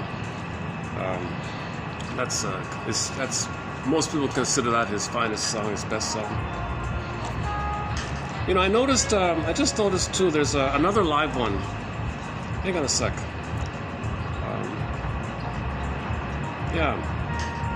Uploaded by him. So look at this. He uploaded a live one himself. Let's see, when was this? 8 months ago. So he himself, he's still around, eh? So he uploaded, or somebody did it for him, a live version of that song from a concert, a 1997, is that right? A 1997 concert. Yeah, okay. So here's another version of it.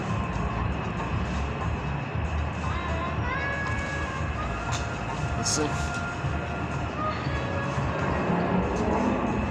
Where are we here? Oh. Where can I play it?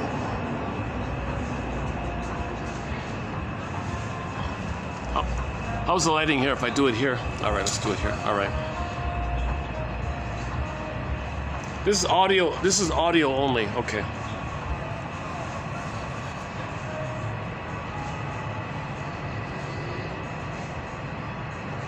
Okay, wait for the ads. Hold on.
Staring down the throat of the beast they call the revolution.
I think Mr. Coburn should compile his top 10 live renditions of that song throughout his career and release a CD just of it, or a digital file, whatever. I don't know. It's a great song. It's a really good song. It's the only song.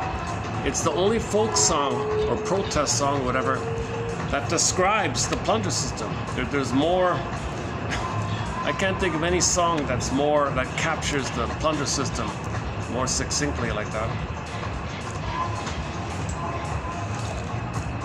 So the baby felt plundered, emotionally plundered, so he might plunder outwardly as a reflection of how he felt. Baby feels guilt and debt and due and pain, so puts others in that as a reflection of how he feels. As above, so below. So again, go to about a week ago. There's 3 videos just on this one topic. So where are we here?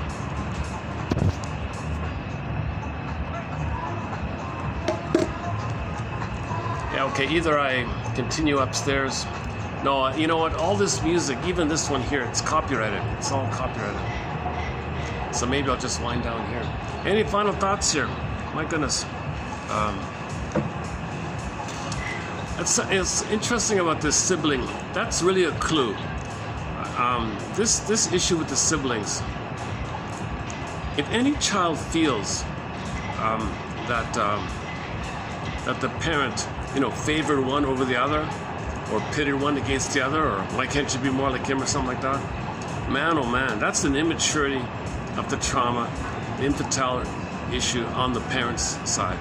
So in the case of sibling rivalry or sibling problems, that's a clue that your mother or parents, if the parents couldn't love their children equally, abundantly, freely, and no child had any suspicion of favoritism like that, that's a clue for anybody to know that the parents are projecting their unloved self, their shamed self, the rejecting mother, or the idolized mother, or special self, those 4 characters like that. That reflects either overthinking, repetition, compulsion, projection, externalization, scapegoating, things like that. And for more on this point, go and another theory about family systems theory is if the parents do only have one child, let's say, and the parents are both narcissistic, that kid will be scapegoated. So for more on this point, go to the story of Freddy from the comic Psychoanalysis. There's a character in the comic called Freddy. He was scapegoated by the parents. He was a mess. The kid went to the shrink. Oh, no, you're the symptom. The parents are the problem. Go home and take in the parents. The parents created that. The father and the mother didn't want to face their shame, so put her onto him. Each of them had anger at the mother, put her onto him. He was scapegoated all the time like this. In one version of the family systems, there was it 4 kids or something? The parents had the first kid. He was going to be the star. A narcissistic extension. If the first kid is going to be a star and be seen, the parents will be seen.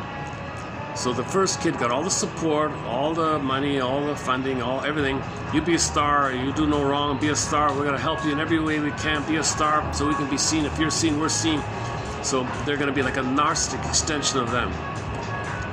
Whether it works or not, it doesn't matter. The anger's still there. Second kid comes on, the anger's dumped on the second kid. He's the scapegoated one, right? The third kid comes on the scene. It may be he's the lost one, they ignore him. Maybe it represents how the parents couldn't be a star with the first kid, couldn't be healed by the anger on the second kid.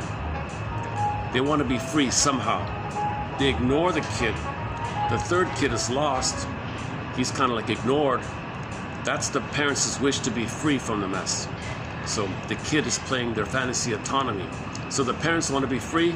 They ignore the kid. He's lost, exiled, go away, hide in the library, go away, because they want to go away. They want to be free. So he's the lost kid. He never got love, and he's lost. That's the lost one. So the lost one is playing the role of the parents' wish for freedom or autonomy, like that. So they ignore him for that purpose. Yeah, we're gonna ignore you, just go away, because they wanted to go away. They couldn't, right? Finally, the fourth kid comes on the scene. He enters the picture, he goes, oh my God, holy, you know what? What role is there for me? I can't try to be a star to redeem my parents and give them narcissistic glory and supply, so they don't feel the shame with them. The second kid has already absorbed all the hate and he's a mess. And maybe he's defiant and naughty, expressing the anger on their part. The third one is the lost one, so he's playing their freedom. Is there any role for little old me? So the youngest one is trying to figure out, what role can I play in this family system? What's left? What role is there for me? Finally, it may be the kid thinks, well, everybody's so unhappy. Maybe I can do some slapstick comedy and make them all laugh. So he becomes the clown or the mascot and does funny things. So the youngest one might find a role to blow off tension and might do silly things on himself, self-deprecating humor on himself. They all feel better, blowing off steam. So he's scapegoated in a way like that, but it's in the humor area. All kids are not seen for who they are. None of them were recognized for who they are. They all played some aspect of the parents' dysfunctional system. The first one is supposed to be the power, glory that they're missing in them. The second one holds all the anger. Third one is the independence, the lost one, and the fourth one just plays tension relief. Also scapegoated away. So the fourth one, playing the mascot, very often it's self-deprecating humor, put down humor like that.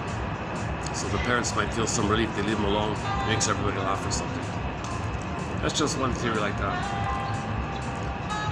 So it disperses the tension between the parents through the kids, it kind of dispersed, so family systems theory. Bowen calls it the triangulation kind of theory. Yeah, maybe in the future we'll have more quotes on this whole family systems theory. Well, today's one, right? So, yeah, today's one. The first one was the star, the second one was the scapegoat, the hater one, right? So between the kids, the second kid hated the first kid, let's say.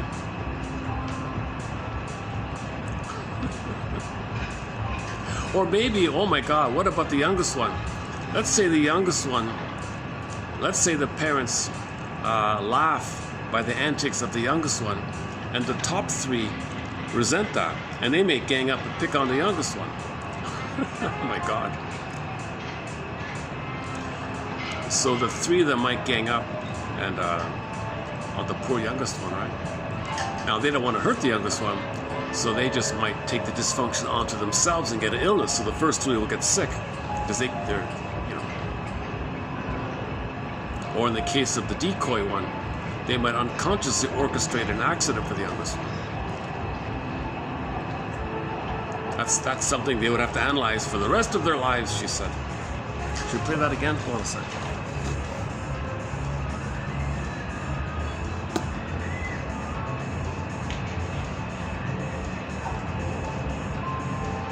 Where is it? Hold on. Decoy, Season 1, Episode 24. Saturday Lost. The episode's called Saturday Lost. Okay, wait for the ads here. Hold on.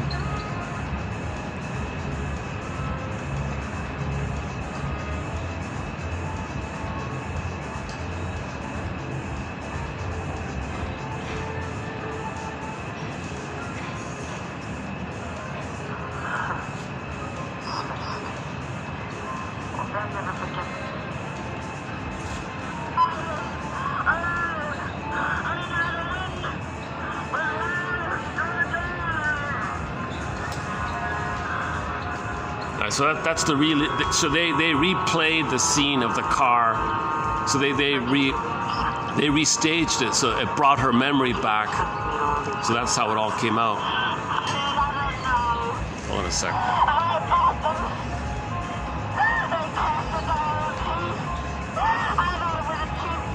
Yeah. So her memory's coming back to her. She's reporting everything because they restaged the thing, and all her memories came back.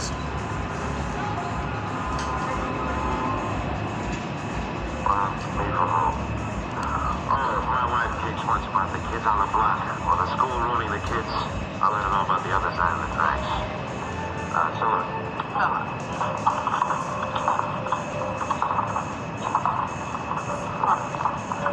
Who is to blame? The man who sold her the reefers, did he kill her? Beth who gave them to her? The mother who didn't love her? The mother.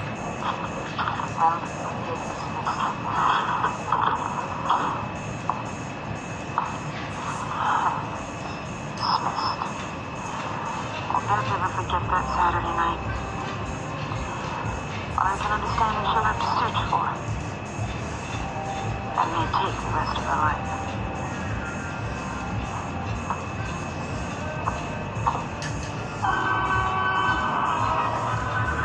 Yeah, good show, good show. Some of the episodes are pretty shocking.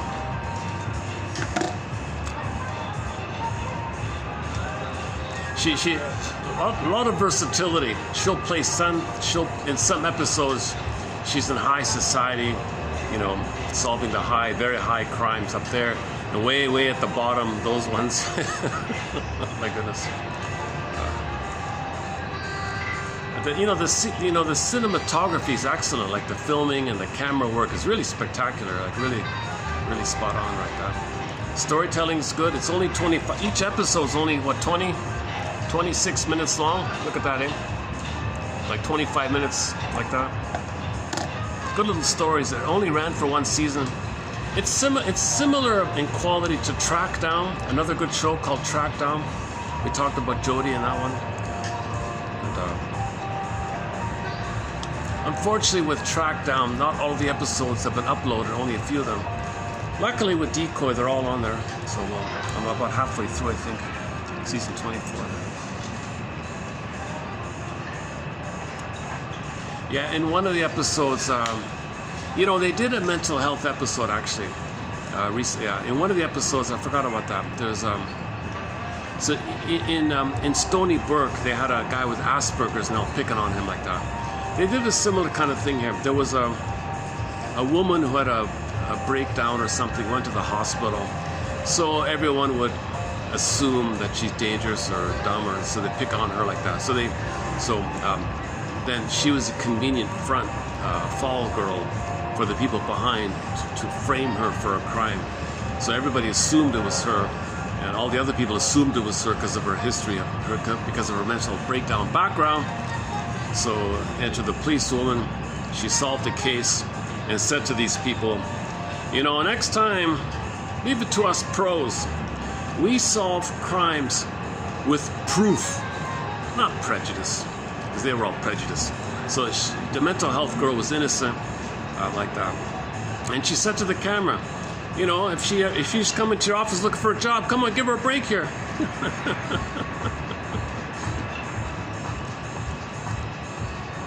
Turned out the woman had a hard childhood and gave her whole heart to some guy, but he was married already, so she was devastated. Lost herself like that. So she was just in a very bad case of love sickness, love madness, like that. And had a little breakdown like that. That's all it was, really.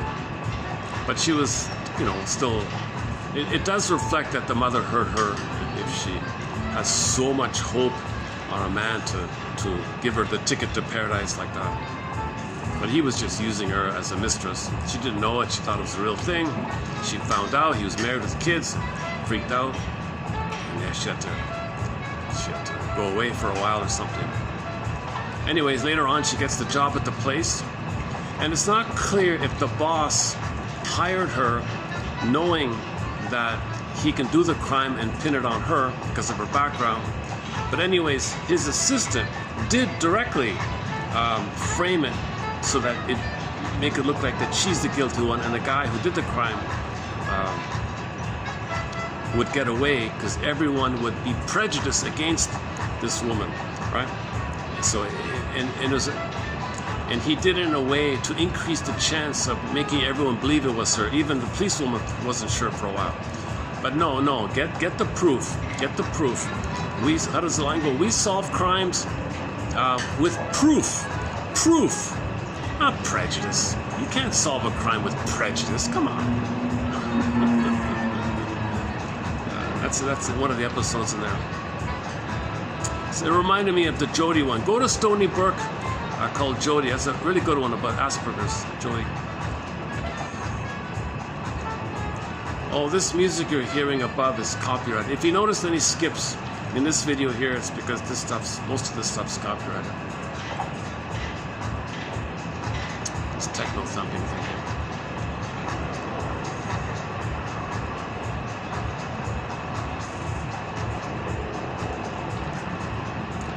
Yeah, okay, let's just wrap it up then.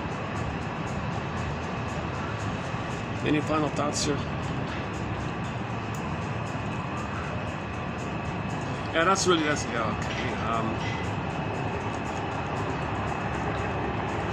Let's see.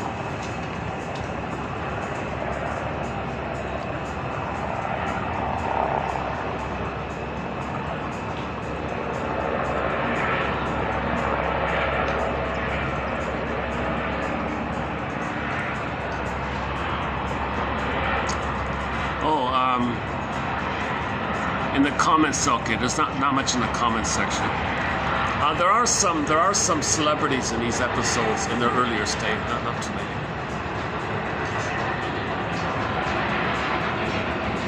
Oh.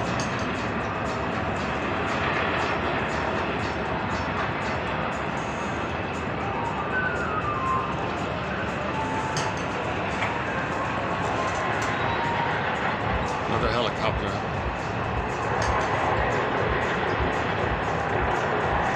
Sometimes there's a helicopter, flies, lands on the roof, delivers the man's pizza. Just kidding, I don't know, and flies off again.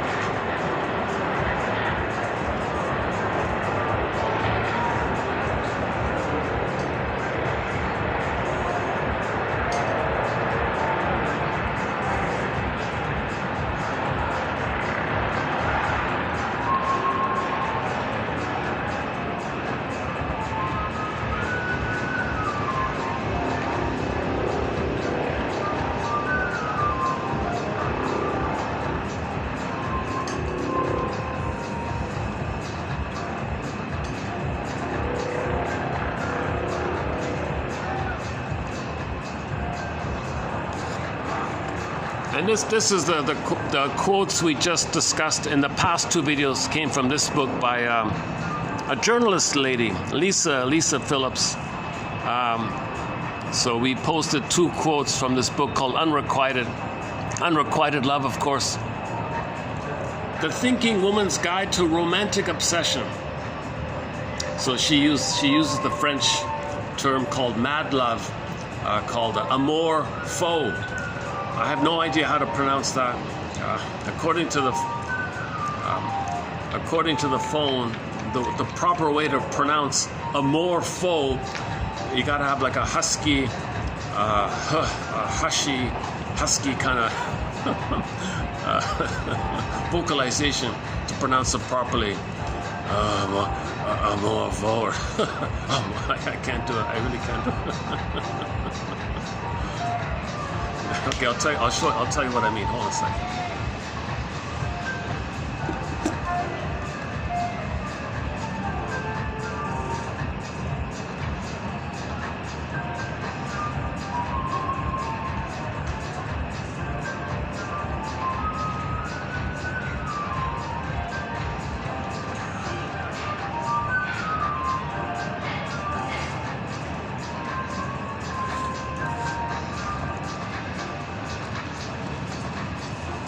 So she refers to limerence and obsessive love and infatuation and puppy love and infantile love and transference love, and she uses the French one called amour faux, i.e. mad love. Yeah, mad love. But how do you pronounce that? So check this out. Amour fou. Again. Amour fou. Let's try again. Amour fou. Amour fou. I can't even hear it. Hold on. Amour fou. Amour fou. Amour fou. Amour fou. Amour fou. Amour fou. I don't know if it's the phone. I don't know if it's just the quality of the speaker thing, or if it's yeah, maybe it has to do with the speaker here. So another mission submitted for your approval and consideration, should you choose to accept it, is find out how to pronounce amorpho, amorpho. Better yet, read her book called Unrequited, or the book, or the original by Miss Dorothy Tenoff, best-selling book called Love and Limerence. There's a guy who wrote a book called Smitten, It's Okay.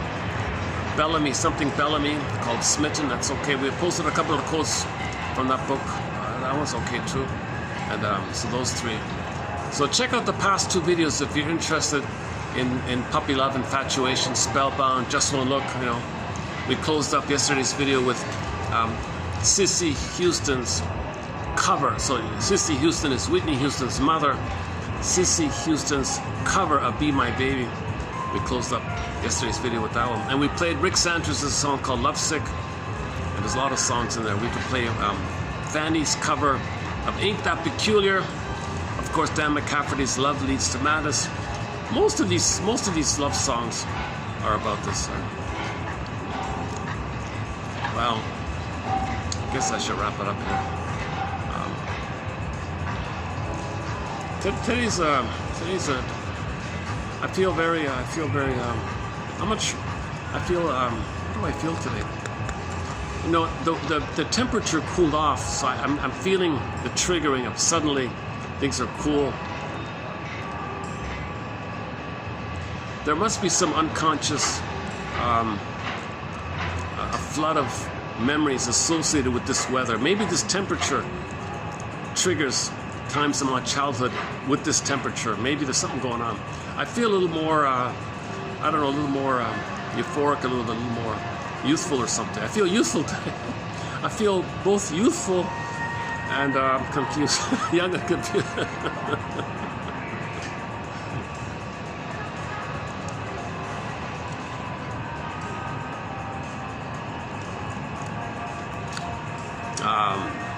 So metaphors be with you. Metaphors sometimes bridge unconscious to conscious. When Berman, the comedian, says, "May the farce be with you," he means when comedy interrupts either or thinking, moving towards both and thinking. That kind of comedy, like healing comedy, therapy comedy. May that kind of farce be with you. And I've been using, may the psychoanalytic force be with you. May the psychoanalytic force be with you. May the search for the right blocks continue. I'll see you in the next video. See you in 3144. Thanks very much. For the love of narrative medicine, may the psychoanalytic force be with you. With caffeine or without caffeine. I'll see you in the next video. Oh, the self-help exercise. Hang on. The self-help exercise. The most recent self-help exercise was to fill in the blank.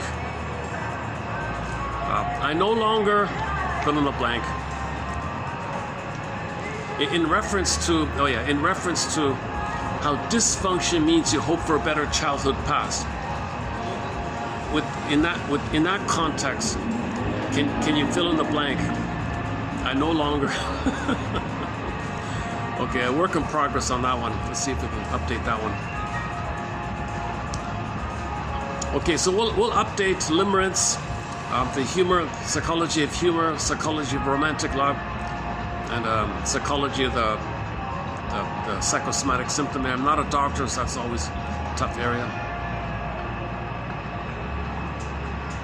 But the commonality with the bodily symptom thing, the talking cure to cure your body problem, the commonality is you feel safe, tell your story, free associate, say what comes to mind, freely say what comes to mind.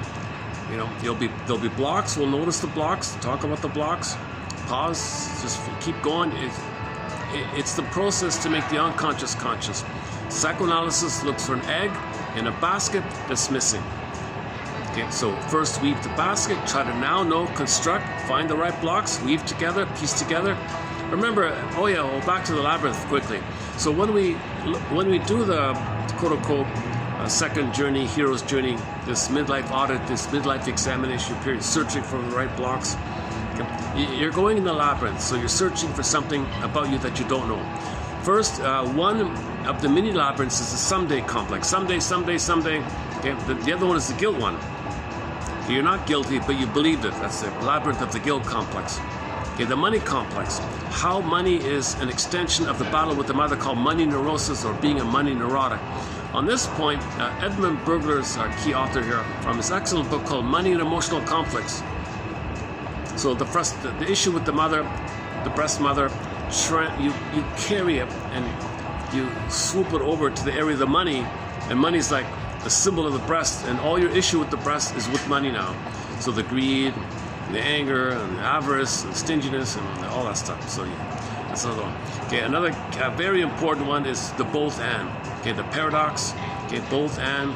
Okay, that's why comedy can interrupt either or to find the both and. Metaphors are often linked both and. Okay, that's the whole thing about Baba Yaga. She tests you. Can you demonstrate both and thinking, or is it either or? So if parents, one clue to a parent's using either or is this issue, oh, son A is good and son B is all bad, or we love son A, but we really failed with son B. Okay, that kind of thing, that's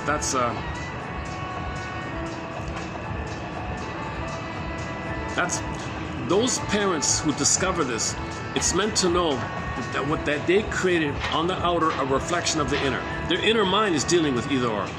That they were unloved, they think special if mother loves them, they're no good because mother hated them. They haven't resolved the either or to get both and. If they get both and, they can accept the humanness of the children, they can accept the uniqueness of each child. Each child is unique, they love it, nature's greatest miracle.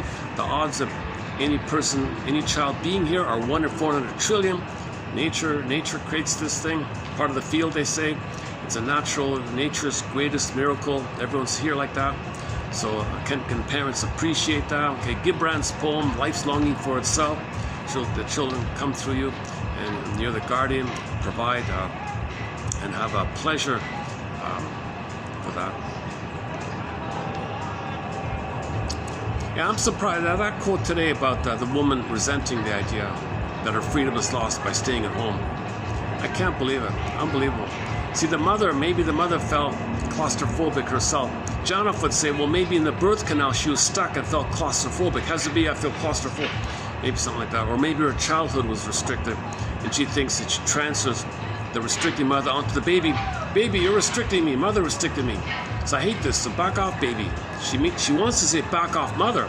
You see, the unconscious doesn't know time. So in the mother's brain, her memory, her inner child of the past, is still back off, mother, back off, mother, back off, mother, has a baby, back off, baby, back off. She's operating out of this loop like that. So the child's being victimized by this. So if a mother feels claustrophobic, staying home, taking care of the baby, having pleasure and delight in this miracle, this amazing, beautiful, nature's greatest miracle, the mother doesn't have this natural delight for all of her children. Man, oh man. Man, oh man. Those children, when they grow up, got to analyze what's going on with the mother to understand her situation. She never had a chance to talk to anybody to resolve this. That's why Mr. Freud said psychoanalysis should be free. It should be widely available, free for the public. If anybody wants to study it, it should be free. If anybody wants to be analyzed, it should be free. This is a very humanistic approach, psychoanalysis. It's not blaming the mother, it's about understanding. It's about understanding. That one today from Plato, the greatest, what is it again? What's that one by Plato? Hold on. I have it here, hang on. Plato, what did he say again? Here it is. No law or ordinance, no law or ordinance is mightier than understanding. You see? So understanding heals. Right? So the law, this traumatic script, how you cope with it. That's your law, your psychic laws, your ordinances, your fears and all that. Well, understanding frees you. Bob Marley, emancipate yourself from these inner laws, these false beliefs.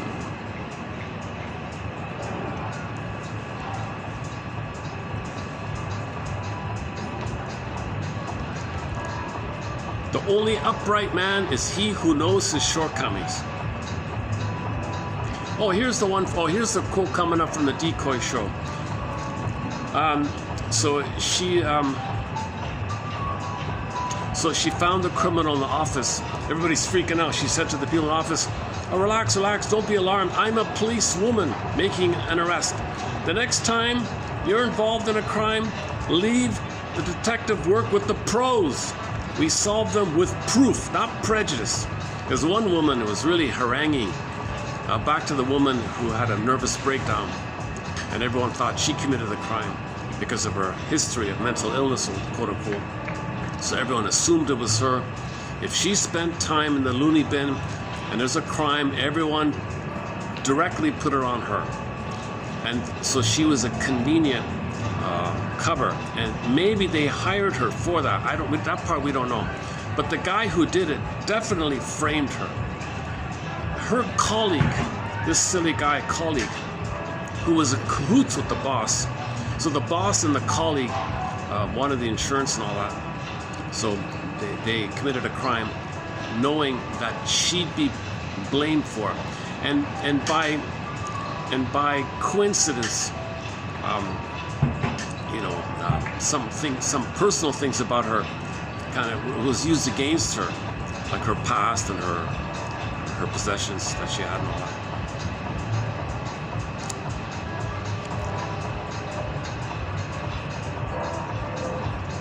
So if you're confused about something, proof, not prejudice. Prejudice doesn't solve the crime. Evidence solves the crime, not prejudice.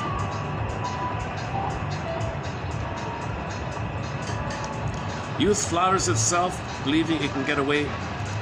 Youth flatters itself, believing it can get everything it wants. Old age is merciless. Oh boy, old age.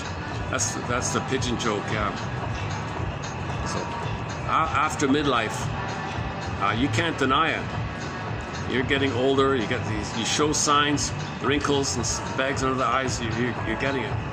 Yeah, back to that. Oh my God, about that. How does that go again? What did he say?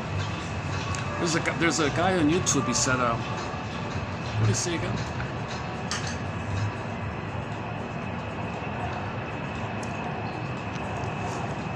Part of the overeating issue is if you eat junk, let's say, your body's trying to deal with it, right? So now you're depleted trying to take care of the junk. Now in your depletion, you want more food that's nutritious to compensate for your original nutrition to deal with the junk. So now you eat more junk, now you're depleted of more nutrition, and then you're gobbling more, but your nutrition is depleted, so you gobble more. I guess it gets to the point where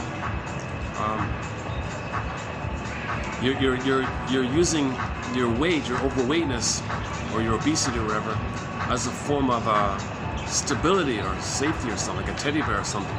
Miss Woodman had a guy with a big beer belly. She said to him, "Oh yeah, you lost your mother. You couldn't admit the loss. Well, you overate to have a belly, and you're carrying the belly like a teddy bear.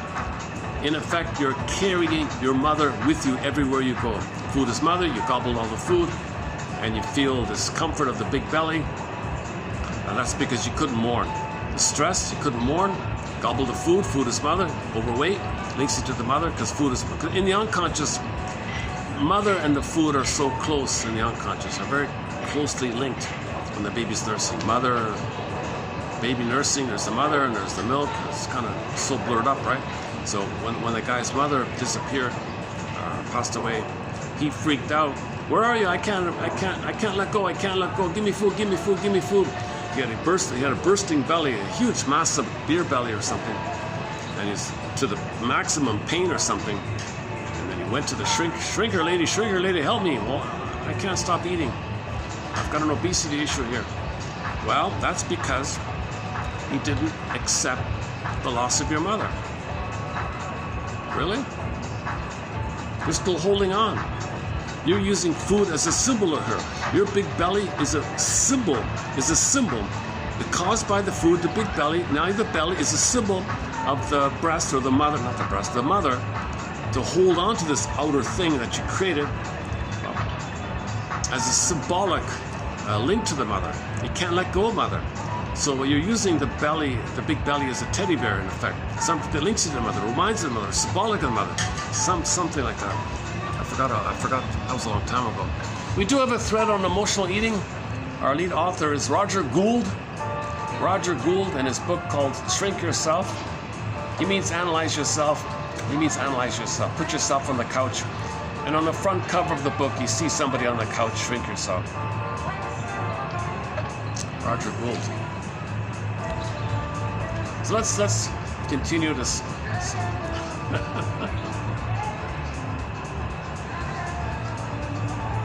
Okay, let's wrap it up. Any final thoughts? Can I get some good lighting somewhere? Okay, here's some good lighting here. Okay, thanks very much.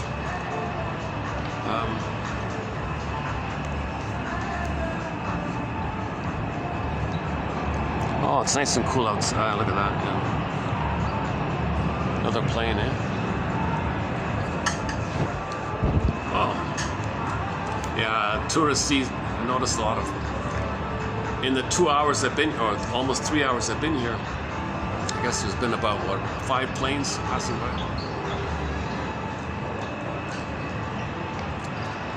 Sometimes we play Paul Penna, a guy named Paul Penna, a blues guy. We play his song called Jet Airliner. He's the guy that wrote it, Paul Penna. When Bob Seger does it, he never tells anybody that it's a cover. Bob Seger doing Jet Airliner, that's a cover.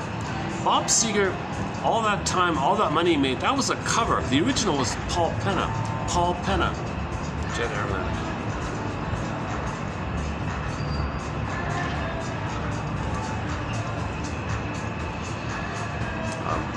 Okay. I'm trying to find a closing. I sometimes struggle at the end of a video where I'm hemming and hawing, looking for a funny ending or some kind of crispy snapshot, like a fun sense of closure. I sometimes struggle like this happens once in a while. I can bumble along like this for 30 minutes, and then finally I give up.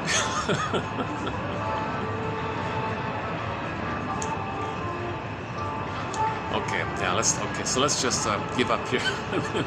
Let me just give up searching for a fun ending here. If there were a cat or something, I could show you the cat. If I were in one of the parks around here, they have monitor lizards. That's sort of a fun thing. But I do have this nice little space here. This is the cigar. This is the smoking section. That's a good sign, eh? Not me. Oh, it's too early. This will fill up later on. Okay. Oh, for Pete's sakes. Okay, let's do this. I know how to close the video. Let's pick a final song. When the song ends, then I'll hit the stop button at the end of the song. Okay, let's pick a song here.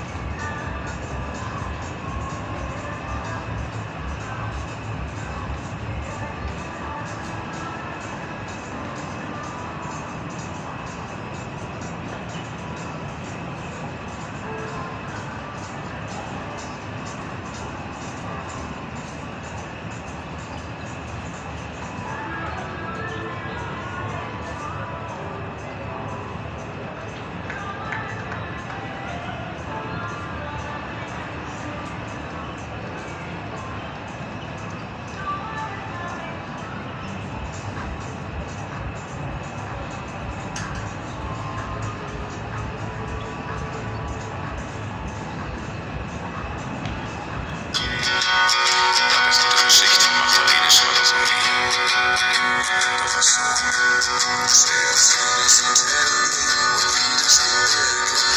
Manche Wichse sein und Sünder in den Bergen. Sie waschen mal an, ich höre deine Promis. Wer kann sie nie umkickt, doch ruhig und okay. Doch was hat ich gewusst, doch ganz was will. Ich stand hier in der Welt und so von der Dag. Dann sitter jag fast med sig själv, där de över sina är så ljust i ljuset, alene av en natt. Och fyra jordens himlen, något kan kolla sig. Ich gleich dort hat sie aufgelegt und dahin kann mir schneien. Komm zu mir, schalalala. Go for me, schalalala. Come to me, sha-la-la-la. Go for me, Come to me, sha-la-la-la. Go for me, sha-la-la-la. Come to me, sha-la-la-la. Go for me, Ich mein Mund och Abigail, Lundes Pracht. Wir trappen uns heimlich bis laat in die Nacht. Und König van Leven, van Schatten und Licht. Hun Vater was dat nicht recht. Der Junge brachte uns vertraute Stunden. Da hatten sich wohl unsere Hände voll. Meine Lippen hätten gern Öre berührt. Und in Heimat ist endlich passiert. Und den Arzt versprach sie so wie geblieben. Etwas der besten Sommer von den Hasen lebt. Sie hüte verhindert zum Bruder Wohlwärts. Weil es Hase wieder von dort und musste auch die tanzt. Come to me, sha-la-la-la. Go for me, sha-la-la-la. Come to me, sha-la-la-la. Go for me, Come to me, sha-la-la-la. Go for me, sha-la-la-la. Come to me, sha-la-la-la. Go for